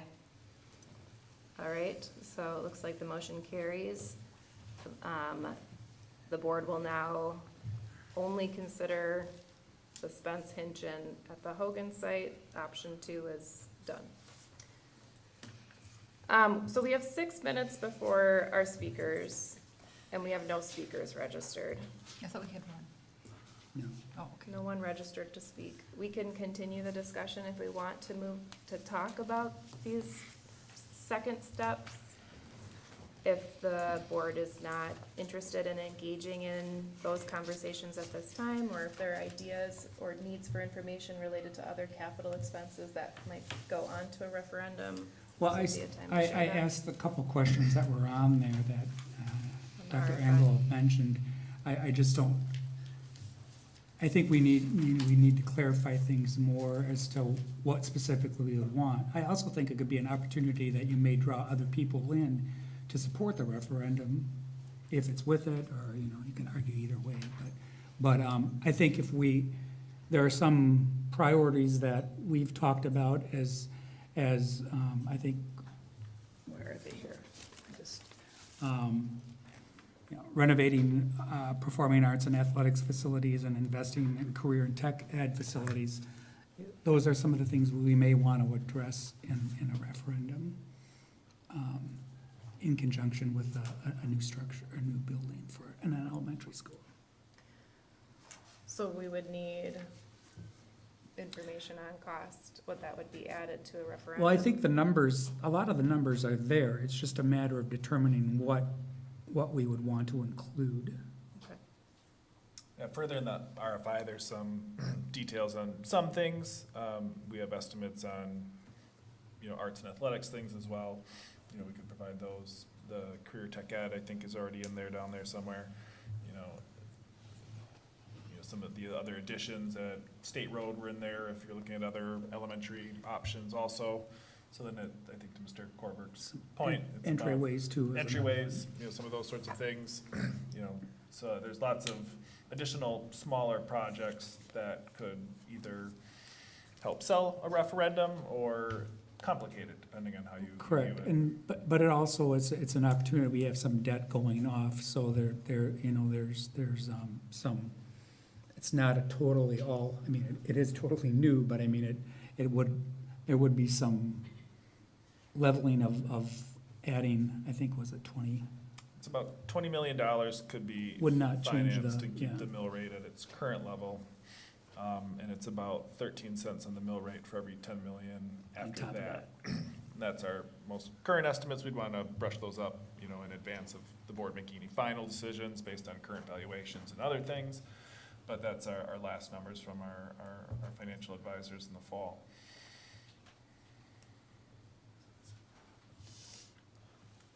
Dr. Engel, would you be able to get us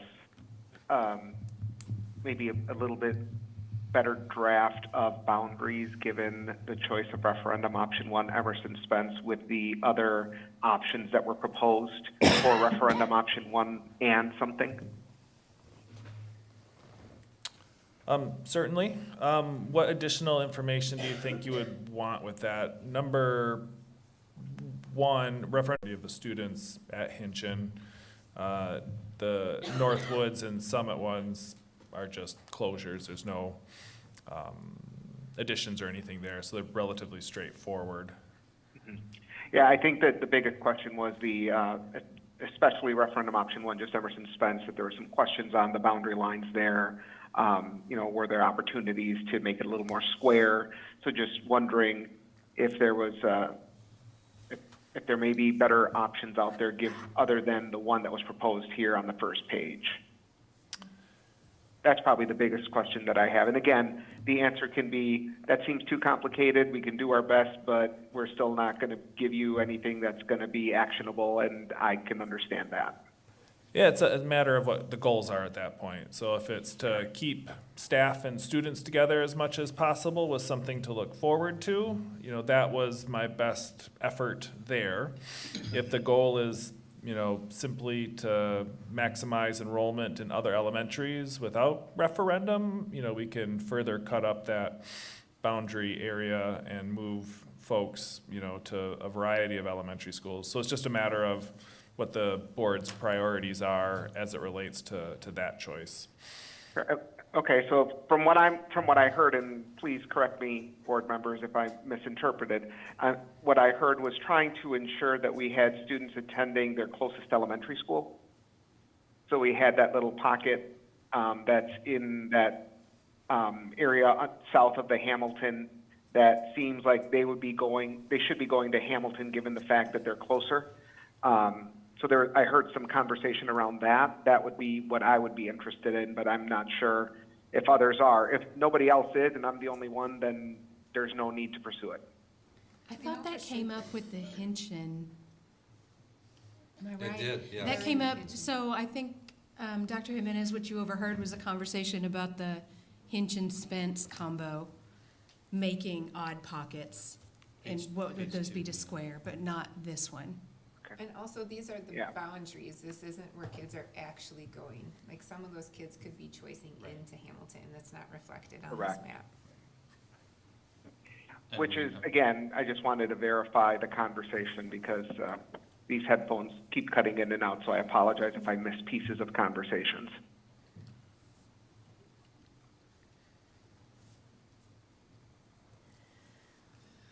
Do we want to talk more about these second options, or are we feeling choice fatigue and need to move on in our meeting?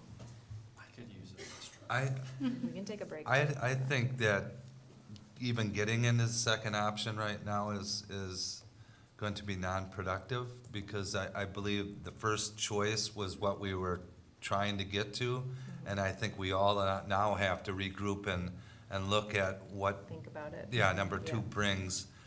And can I just make a comment? Yeah. For anybody that may have noticed that I've been checking my phone a lot, I have some family emergencies going on, so people that are watching us on TV and stuff, I'm not trying to be rude or anything.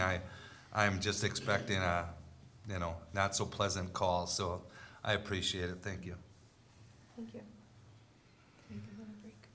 We'll do a break. Does that sound good with everyone? Take a 5-minute break, bathroom break, water break, food break. We'll recess at like 8:06, 8:10. Who wants these? Do you want these?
So we left off talking about that second option. If we're ready to move on with the meeting, we can do that too. It seems like suggestions around the table or feelings, maybe you want to think about that more before we. I would like to move on, but I think if people have specific bits of information they want to request before the next meeting regarding that, or just general discussion of about the path forward. Like, I don't feel ready to make a decision tonight, but. I think to Mr. Korberg's question about referendum options, are there specific things, you know, the board would like laid out as like a menu just to kind of look at and understand better? We can, you know, sharpen our pencil on some of those numbers or get those together. We'll have a updated budget estimate at our next meeting. That'll be helpful for folks. I think so there's been some discussion around, can we wait until after the referendum to even decide on the second option? Is that an option? I think we would have to eliminate the Spence State Road consolidation as an option if we went that route, because we would need to add money to the referendum if we were going that route. But is that an option to wait on that third lever? Board can do whatever it wants to do, of course, and financially, we have a plan to get through this next year. You know, it would be, the sooner we have some understanding of what's gonna happen in the future to address our structural budget deficit, the sooner we can create solid plans and a sense of stability within our school district. But that said, if, you know, this is the first step that needs to happen, and then that's the second one, that's viable too.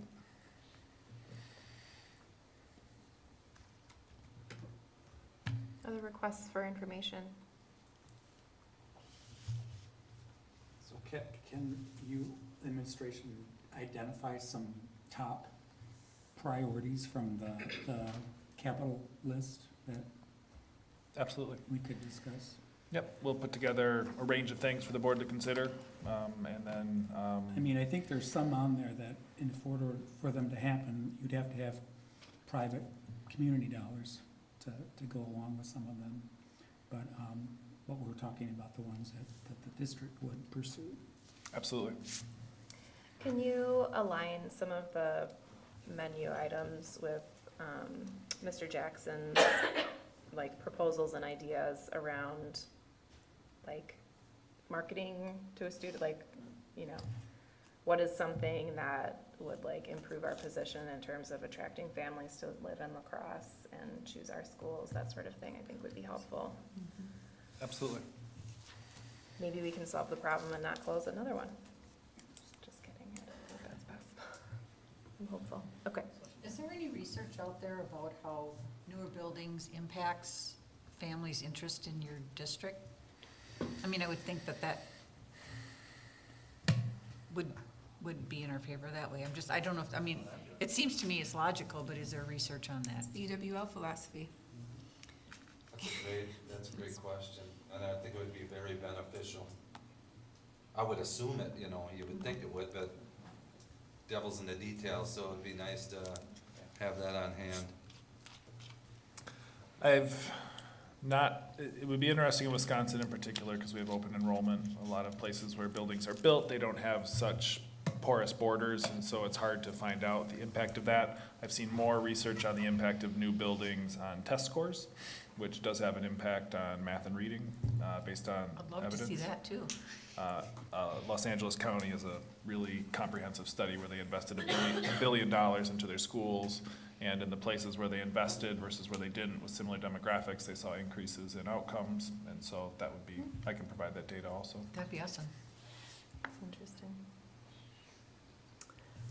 All right. I'm not hearing a lot of other requests for information. I don't have a request for the administration, I guess I have a request for us about, so now that we have sort of a skeleton to hang some meat on, the plan or the discussion was around getting community input on this developing plan. Well, what's our plan for that? And I don't know that there's an action item associated with that, but I'm gonna go to work tomorrow and talk to the School of Education, or get talked to by the School of Education, maybe?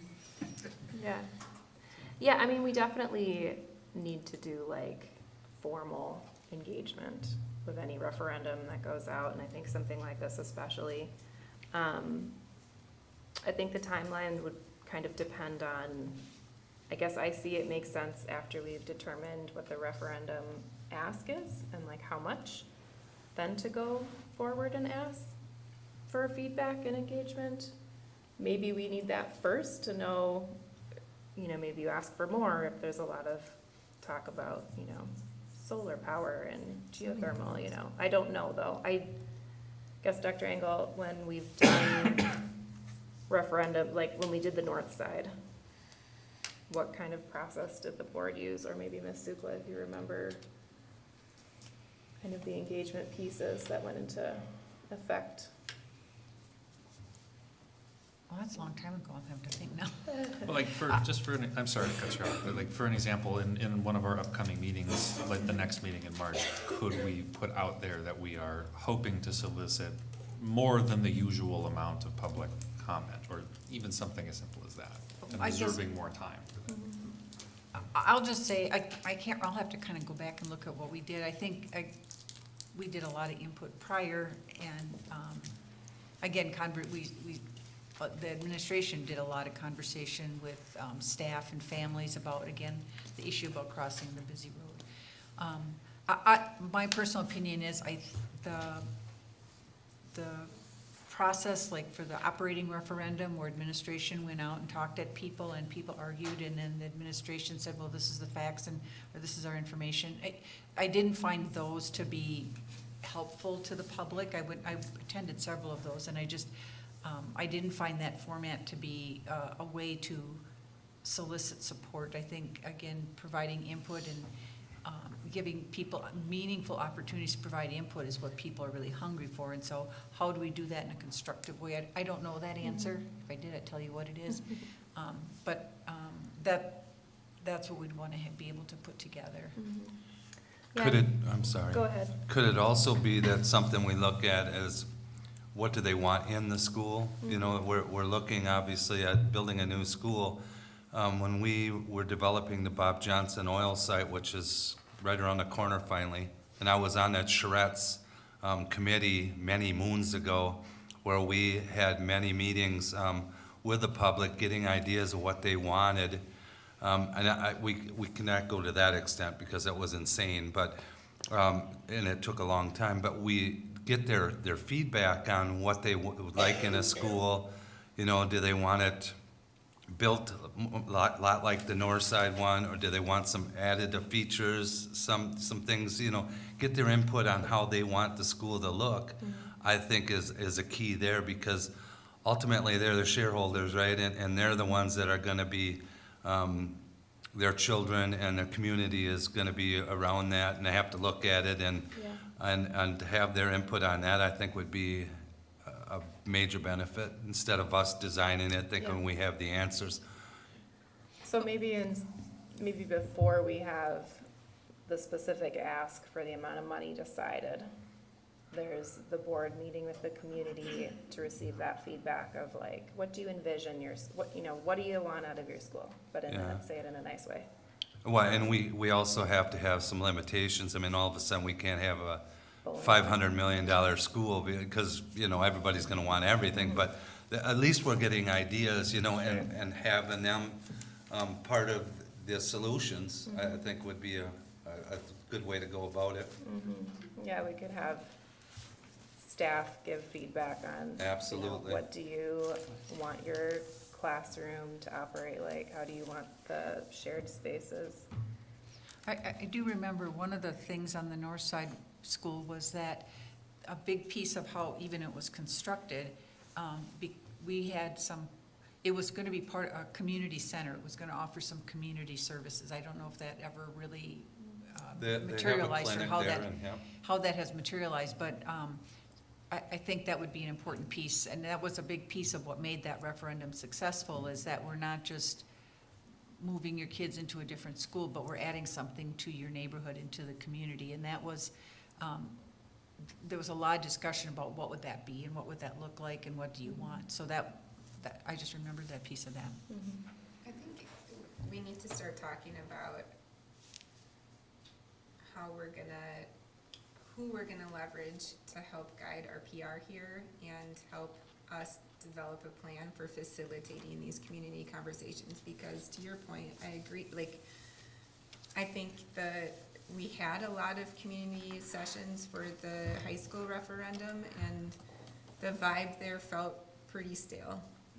We put the information out there, we listened to questions, but the most meaningful community group work that I've been part of anyway has been, you get a bunch of people in a room and you're sitting at different tables and having smaller group discussions with one of us split up across the room and facilitating conversations around maybe 3 primary questions and getting feedback from the group, and then maybe working together to identify some themes, and then have people go up and put stickers on what they think, something that's more engaging than just listening, and then whoever feels brave enough to ask a question can. And that's exactly what a charrettes is. Oh. Exactly what you just said, yes. Yeah, that's, Sorry, I we did that. Yes, yeah. We did that for the Hamilton, when we were talking about different things on Hamilton, and it worked very successful. When you did it. Similar to a future search process or convergent, divergent process, lots of different ways to do that exact same thing, But you to did bring that with people up, Lincoln. bring them together. Did that with Lincoln, with those community info sessions. Yeah, lots of different ways to get just to that, to give space for people to feel comfortable sharing, and then to come together around more broad themes. And, we can find facilitators to do that or do it ourselves. Compression planning is another modified version of that. It's usually in larger groups, but can be broken down into smaller ones. I know it's a lot more work for us as individual board members though too, but I think having us present and active, if not directly facilitating those sessions, is also important. I would commit to doing that. And I would say initially, you're probably looking just for broad things to get a referendum going. Certainly, once we get into if this is the final direction, we have more information, then our staff will be closely involved with architectural planning once it comes to that, in terms of the exact spaces and design, and they will have a heavy hand in how things come about. Same thing with parents and students to the extent possible at elementary. All right, so just in planning and agenda planning, when and what time frame would these sorts of things occur? Just so I know when I work with Ms. Steigerwald on, availability outside regular board meetings. My countdown is, I've got 3 more, and then the 3 of us are stepping off. Yeah, but the president has to stay on for 3 extra afterwards. Please don't say that. We're writing you in. I make a motion. But I mean, that's something that, I can ease the transition and help set that up. And if it needs to happen after April, it's almost March. It'll be hard to do a lot of that planning right now for March discussions. But I guess, Dr. Engel, what My timeframes work for you and your staff? I've heard some interest in doing something before referendum language is Yep. crafted, Mhm. you know, and if this board wants to be the folks that craft the language, then we'd be talking inside the next month at least to get that information back, before April. What's the deadline? Why Is it before the- April? I'm sorry.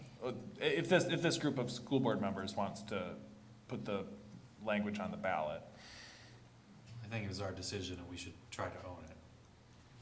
so then you would want language before, you know, folks step off in mid-April. I'm struggling because there's gonna be 3 new faces at this table, and they're gonna be helping with the heavy lift. And if they aren't, if they're just inheriting it versus part of doing it, that's a third of us, and so that's where I'm struggling. I wanna make sure that they're included in a meaningful way. I think they will be, but I think they also. On the, Go ahead, Juan, sorry. I was just going to say, on the flip side of that coin, Ms. Sukla, is the fact that, you know, you're going to be asking people who've not been part of any of these conversations to make a decision.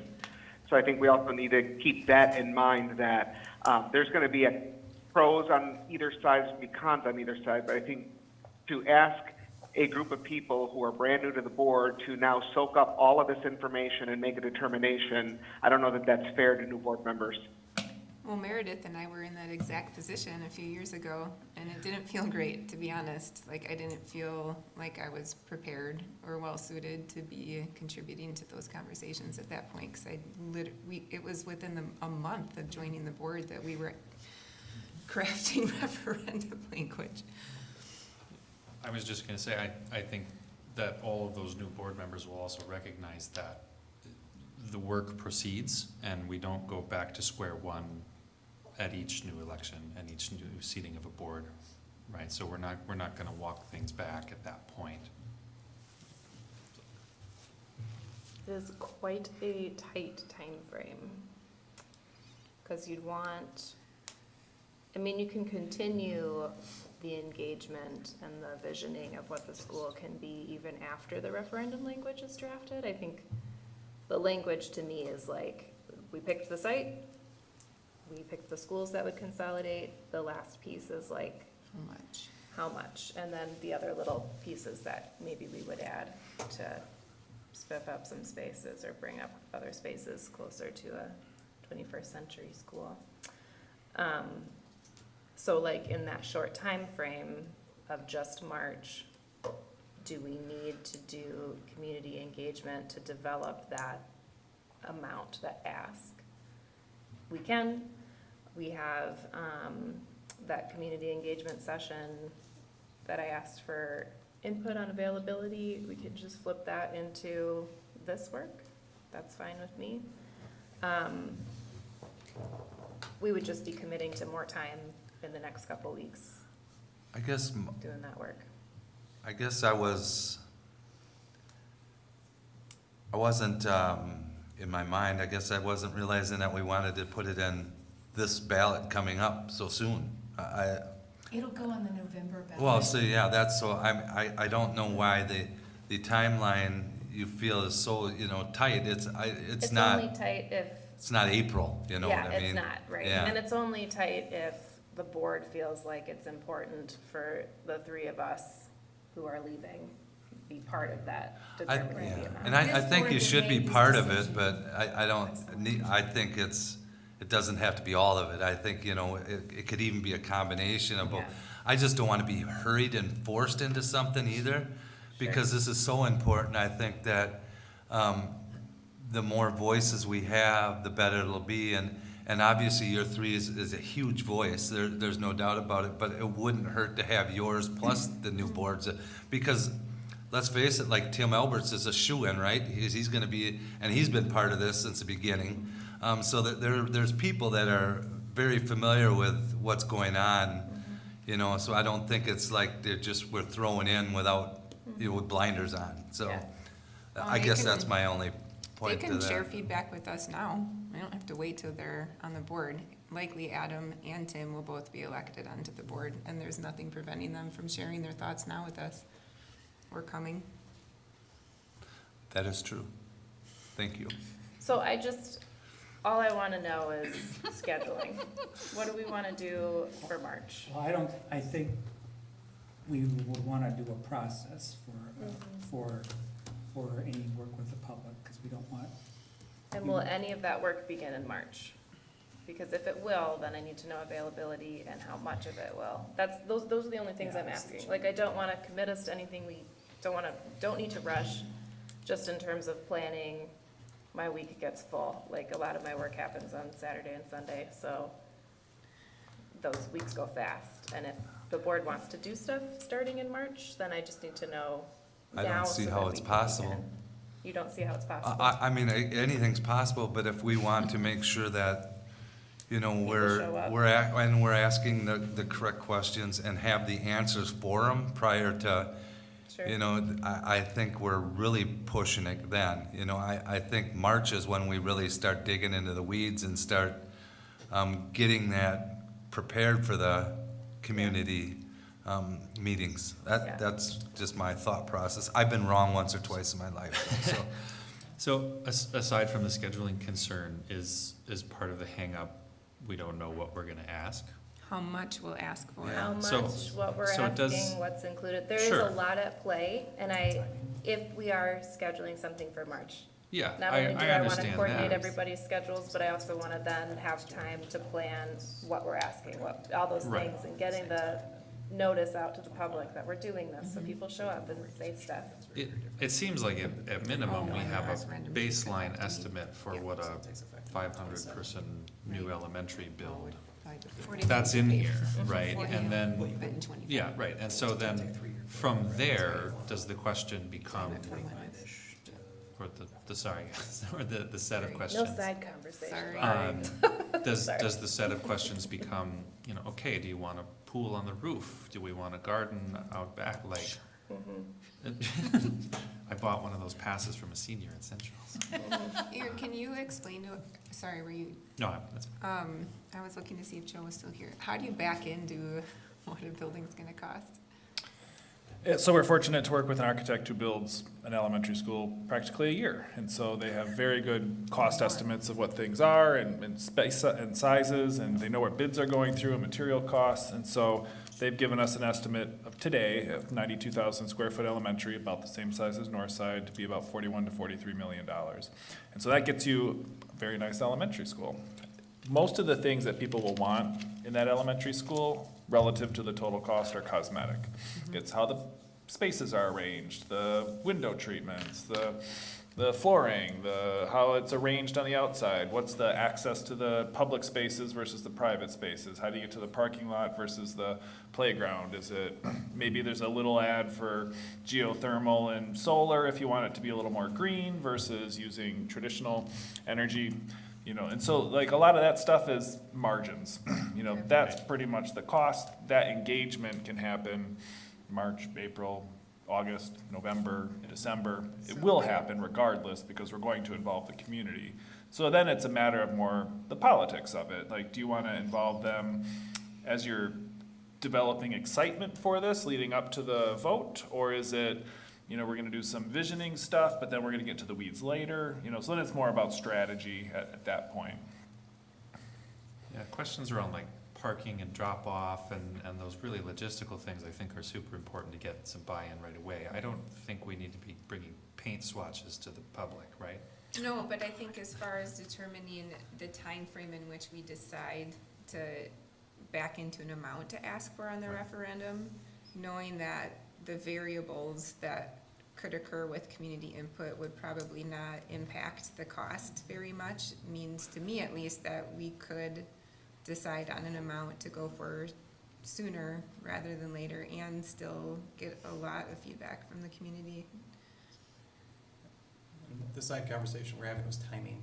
So we're gonna have a large debt load come off on 25, depending on how we stagger the ask. So if we ask for X here, to get a project going, and then there's another ask for maybe some of the other projects that we want to have down the road, and that's in 28 or 27, depending on where the debt load lies.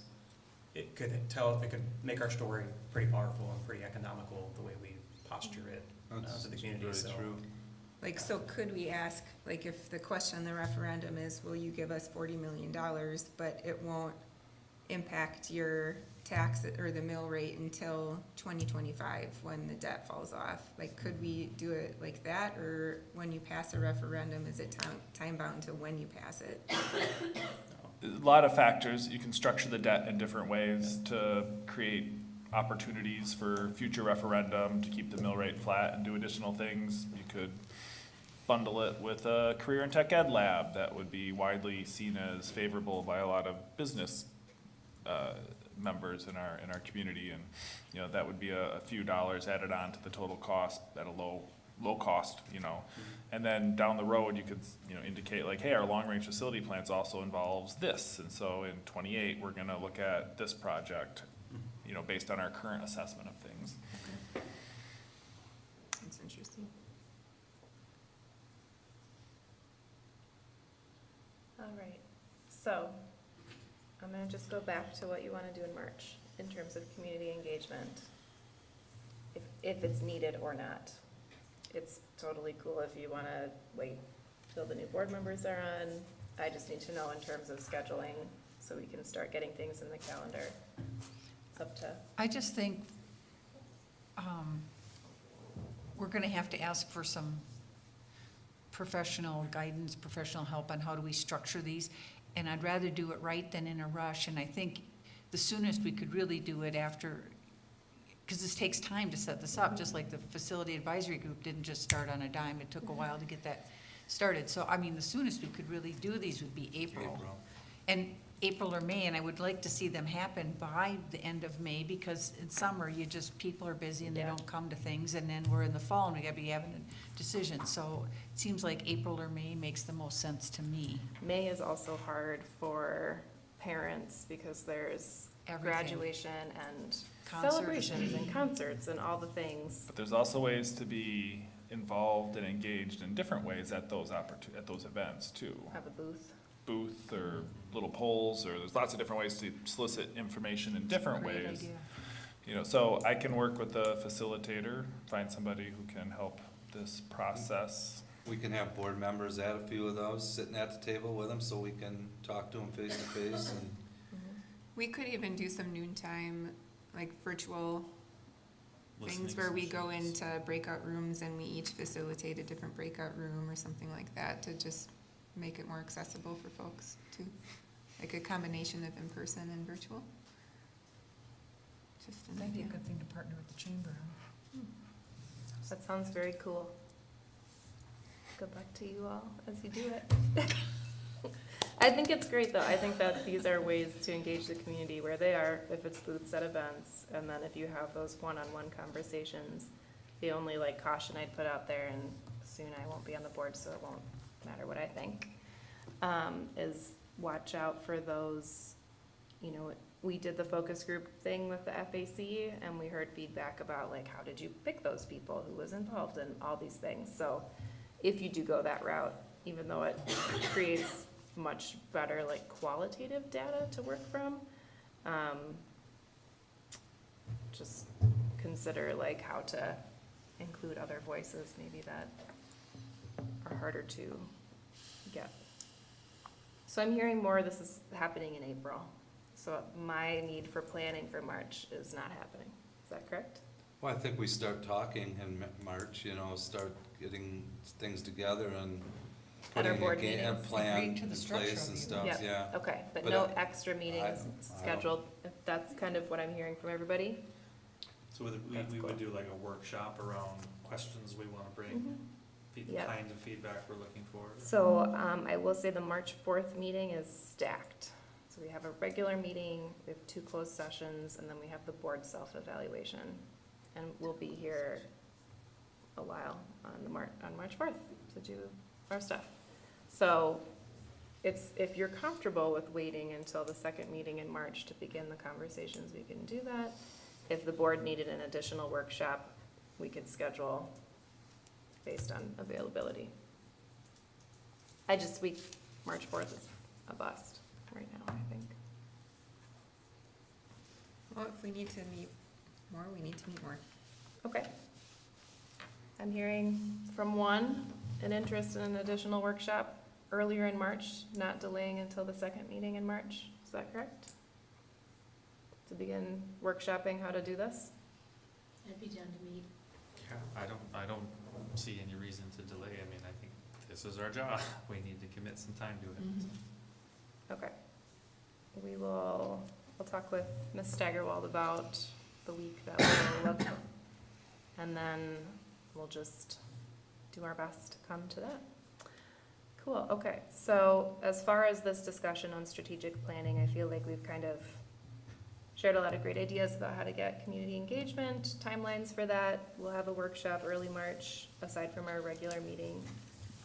Are people comfortable with moving on to consent agendas and other board business?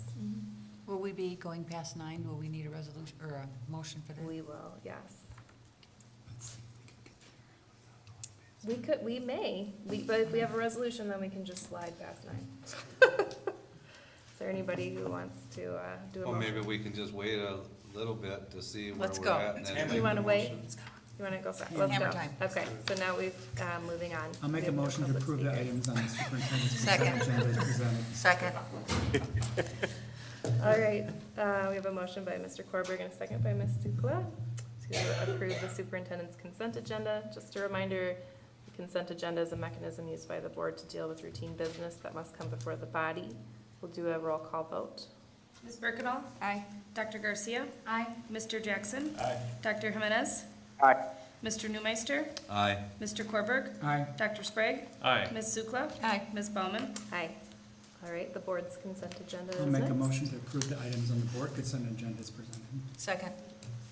All right, we have a motion by Mr. Korberg and a second by Ms. Sukla. We'll do a roll call vote. Ms. Berkedal? Aye. Dr. Garcia? Aye. Mr. Jackson? Aye. Dr. Jimenez? Aye. Mr. Newmeister? Aye. Mr. Korberg? Aye. Dr. Sprague? Aye. Ms. Sukla? Aye. Ms. Baumann? Aye. All right, so we have 3 information items tonight. We'll begin with the results. Monitoring report, R3.3 involved citizenship. Just a reminder, R3 is a long one. There are 6 subparts, so this is just one. We won't approve R3 until we've seen all of them. So this is one that you'll just kind of see a couple of times. We're looking back, and we're not approving it tonight. So I'll hand it over to Dr. Engel. Thank you. So our 3.3 is one of our results policy elements. And as a reminder, each of these statements is kind of a board value. And one of those is students will demonstrate effective communication skills. And once the board establishes that value and expectation, it's the school district administration's responsibility to come up with measures for reasonable progress. And so those are the 4 indicators that we have there. The board approves those indicators, and then we bring forward evidence on an annual basis to prove that we've done it or show evidence that we haven't. In this case, our 4 indicators, the first one is Wisconsin forward writing, and it indicates the percentage of students in grades 3 through 8 that score a 3 or 4 on the Wisconsin forward writing section will be greater than the state average or demonstrate reasonable growth or achievement. So as you look at that data there, our students and teachers did an amazing job this last year in spite of the various challenges that we've encountered through attendance and mental health and everything else. And if you look at the outcomes, let me see if I can get there. We showed some improvement from last year, 34% in 2022, 35.9% as a whole in grades 3 through 8 in 2023. We stayed steady with the state average if you look at the gap there, but excited that we continued to show growth. Indicator 2, ACT writing, the average. But we go ahead. didn't see growth in grade 3. That one slipped back, right, from 22 to 23? Correct. There are some where we did not see as much growth as others. Just looking at the aggregate, though, is how we have generally looked at the total indicator. But yes, it's variable based on grade level and certainly as it relates to reference group. And we were, none of them, we were greater than the state average, correct? That is correct. Okay. And that's been this isn't the first year, this is. No, that's been a historical trend for our school district. Yeah, indicator 2, ACT writing. The average score on the ACT writing prompt will be greater than the state average or demonstrate reasonable growth or achievement. This is an area where we improved significantly from last year by 0.6%, and relative to the state exceeded it this year. The ACT, so that's definitely something to celebrate, especially at this time. When I think about that junior class and what they experienced through the pandemic, that is phenomenal. And really excited about what that meant, both for the quality of instruction of our teachers through virtual learning and everything else, and our students' resilience in being able to achieve that. ACT data, though, is an interesting one. It's hard to compare year to year because there's no overlap amongst those students. It's a whole new set of students each year. And so there's a little more variability from year to year. And so while I'm really excited about this year's data, I just want to caution us for next year, based on that variability, it could look different. And so a comparison to the state's usually a little bit easier, but that said, it's just something that could be variable. So very exciting. We need to celebrate where we can, but I just throw that out there today. Indicator 3, report card. Over 90% of elementary students in grades 1 through 5 will receive a mark of meets developmental expectations or progressing towards expectations on the school report card in the area of participates in classroom discussions and activities. And here is another area where our students did well. All of our grade levels exceeded the 90% mark on the winter benchmark. This is an area where we certainly saw a difference over previous years in terms of students' ability and comfort in engaging in classroom discussions, and it was a lot of it pandemic related. Social comfortability and some of those other things was impacted. Once again, I think it's a testament to our teachers and able to develop those classrooms and that comfortability and engaging in classroom discussions. When I think about, those first and second graders who spent a year online, there was a definite impact on their ability to engage with peers, and we're seeing the impacts of that still. So.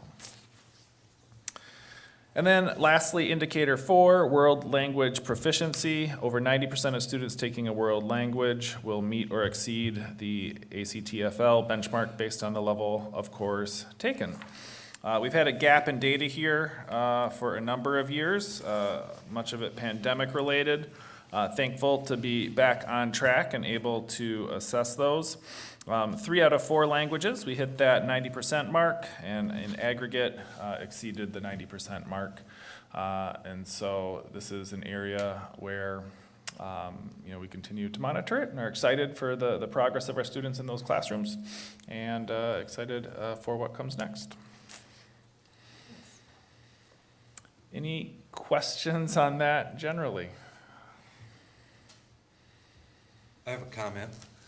I think it's, I think as the public in itself, I don't think they're fully, at least I didn't until it got out more, how much COVID impacted our students and our teachers and our staff and everything. And it's astonishing and we're still suffering through it. Our attendance still is lacking, and this is not La Crosse, this is nationwide. So I think it's nice to see it trending up, and we need to continue to work hard with our teachers and the students to continue to trend that way. But I think it's eye-opening just to know how much that did impact. We knew, it was impacting them at the time, but the long-lasting effects is amazing, and I can't wait to get past this, hopefully sooner rather than later. But it's kudos to everyone working so hard to achieve these goals and improvements, I should say. Yeah, I would just echo that and say it was really great to see so many of those disaggregated sectors back up to our 2019 percentages or higher in some cases. That's really hopeful. And I appreciate 2019 being included in the data, because I think that is what allows us to see where we are at compared to pre-pandemic. Yeah.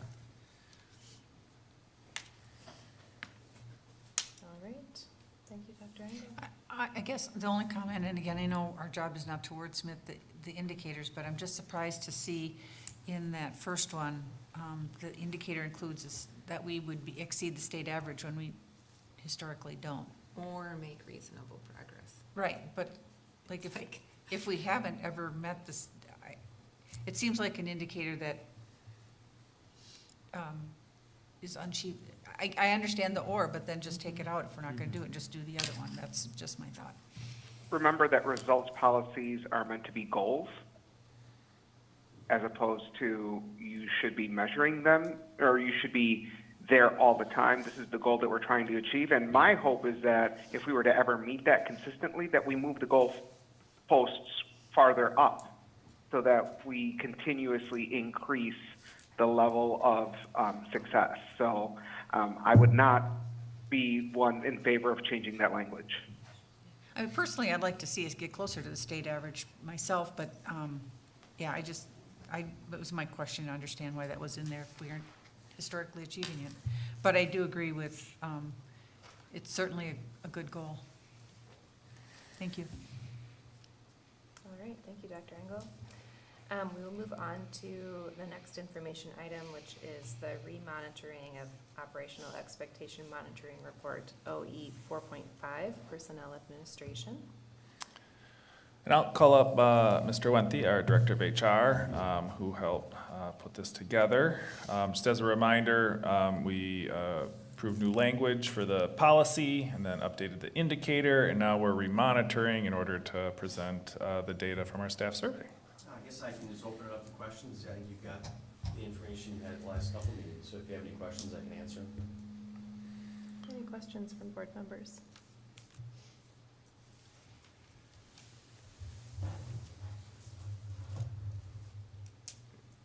So I know we talked about wanting to see more questions related to staff perceptions about how administration in their building and at the district level impacts their feeling about culture.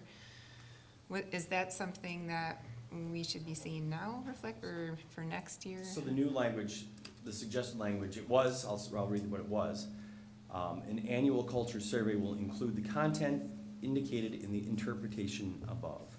And then the new language is the results of an annual staff climate survey will indicate that 85% of staff respondents, backfeed here, agree or strongly agree that they work in an environment that is respectful, collaborative, and safe. So narrowing it down to those things and then using that survey to show those. So the survey will change to include more pointed questions to that end? I think the survey has it. It's taking that, bringing those specific questions that pertain to climate and using that as the evidence to show that. Is it climate per building or climate per district? That's, I think, the difference. Aggregated across the district. Yeah, but the questions are formed by the building. I think that's the question. Yeah, staff in my building. Yeah, or all the questions were around Yes. my building. Yes. Yes. So versus the administration. like Yeah, the there's nothing district in as a here whole. that, yeah. I just want to raise a little bit of a concern I have about using only question 15 as the evidence for the indicator, given that 41% of the respondents did indicate that at some time, at least one point, they felt physically unsafe in their building, and that almost 20%, over 20%, if you include the lowest two categories, weren't sure that reporting an issue of safety would resolve the problem. And so how we look at those together, I think is what's ongoing. I just wanted to draw attention to the difference that yes, we're getting that 85% in the safe out of one question, but there's a more complicated picture being told by the remaining questions in that category. Yeah, and I would offer up that the way this data is used is we sit down with school principals and talk about the data explicitly and look at each of these indicators and talk about what we're doing as a part of our climate and culture and our school improvement plans to address the concerns that folks have. And you know, the safe at my school comes from a lot of different things. student behavior, staff behavior, community behavior. You know, there's lots of different ways that that can show up. It could be an angry parent that walks into the front door. It could be a student that has a really bad day. It could be, you know, an unsafe staff member who was there. Lots of different ways it could show up.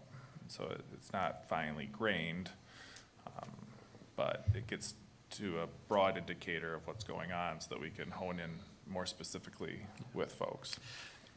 I should qualify my comment too, that it's not wholly negative, because there's obviously a significant overlap between the respondents who answered both, I have at one time felt unsafe, but also I feel safe in a general way in my building, right?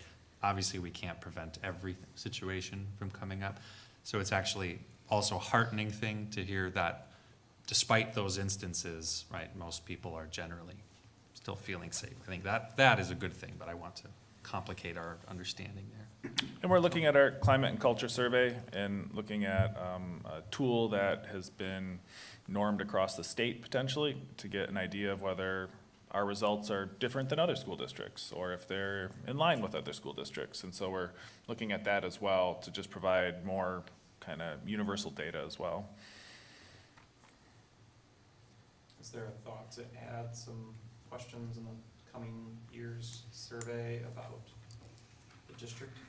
Because I think it might help give you some data points as an administration to say, I mean, it's great that we're using it at the building level and we're giving constructive feedback and we're trying to work off of that, but at the same time, I think it could be another way for us to, it was a topic I think we heard in the linkages that I was involved in, that everybody's really pretty comfortable with their building. And I think we're seeing in these surveys, I think the struggles they were having sometimes were not feeling as engaged as a bigger part of the district. Mm-hmm. That was Yep, very that's consistent. one of the reasons we're looking at this staff survey, because it provides some normed data around district questions as well. And so it'll provide multiple levels of information. Okay, that's what I was getting at, because I'm not seeing that reflected here, and it makes it hard to do our job in evaluating without that sort of comment, because, I mean, in fairness to you, like, I think sometimes what we hear at linkages is people who go because they have grievances to air, and it's not always a reflection of what's necessarily happening school-wide. And I think it would be good in this survey, or if there's a different, I don't know, but like, I have felt when it comes time to have evidence that there's work being done to address what we're hearing in linkages. Like, I'm not seeing that here. So before you answer, we have 3 minutes. I was gonna make a motion to extend our regular board meeting past 9 o'clock. I'll second. Should have just listened to it right away. Do we need to do a roll call vote on that? Yes, because Mr. Jimenez, or Dr. Jimenez is still on Okay, there. so we'll do a roll call vote. Ms. Berkedal? Aye. Dr. Garcia? Aye. Mr. Jackson? Aye. Dr. Jimenez? Aye. Mr. Newmeister? Aye. Mr. Korberg? Aye. Dr. Sprague? Aye. Ms. Sukla? Aye. Ms. Baumann? Aye. Sorry. Yeah, for remonitoring right now, this is the survey we have and the data we have available to us. In light of the conversations I've had with the board, I understand the expectation around different levels of evaluation, and so we're seeking a tool that will help us provide that for the board. We can remonitor in 6 months or a year, and there'll be an opportunity to see that data. And this is just me speaking for myself, but I don't necessarily think that all of that data that comes in is stuff that I think the public needs to see. I think if some of it is presented to us in closed session when we're doing our annual review, that would be sufficient to me. I just want to see it. Just a thought. Yeah, I think questions around that would be important, because we are hearing very consistent messages in the linkages. And again, having years to reflect on, it's a stronger message than I've heard in the past. But again, it's all mostly anecdotal, so having it in a survey would be more meaningful. Other comments? Thank you. Thank you. All right, we will move on to the Wisconsin Association of School Boards 2024 Delegate Assembly Report. So these resolutions were provided to this board at a previous meeting to give me direction at the session, and they were voted on. A few of them had some slight word changes, but they were voted on and supported as this board had directed. There were several resolutions that the WASB board, or the committee hadn't put forth, that some districts brought forward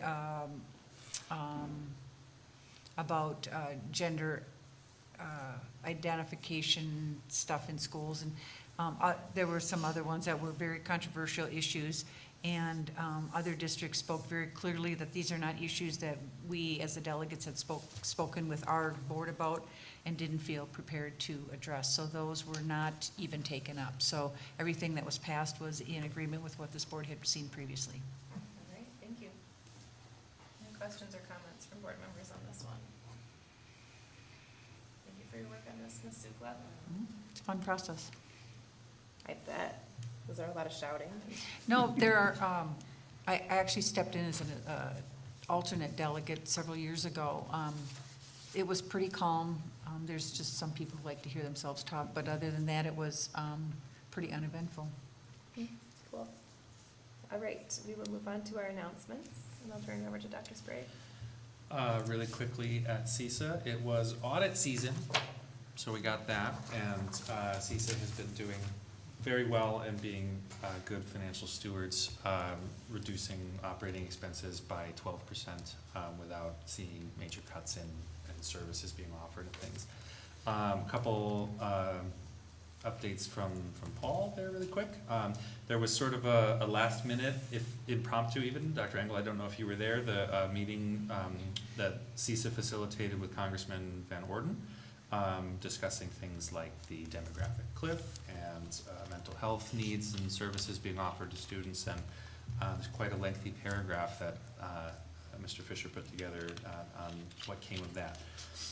There's some new position, or not new positions, but positions that have been vacated as a service school improvement services director, and then one coming up for a student services director. So there's some kind of big moves in the administration happening over there.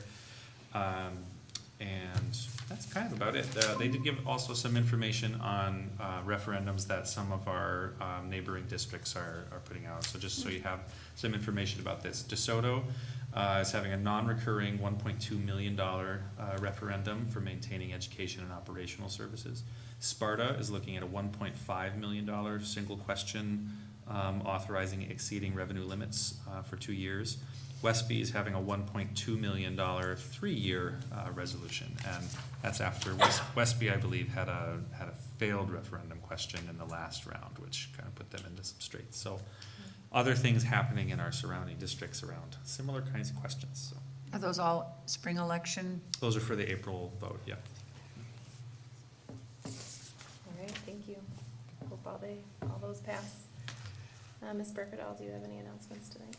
Just that at the grant award luncheon for the Crosse Public Education Foundation a few weeks ago, our own Miss Spring was awarded with super big award that I can't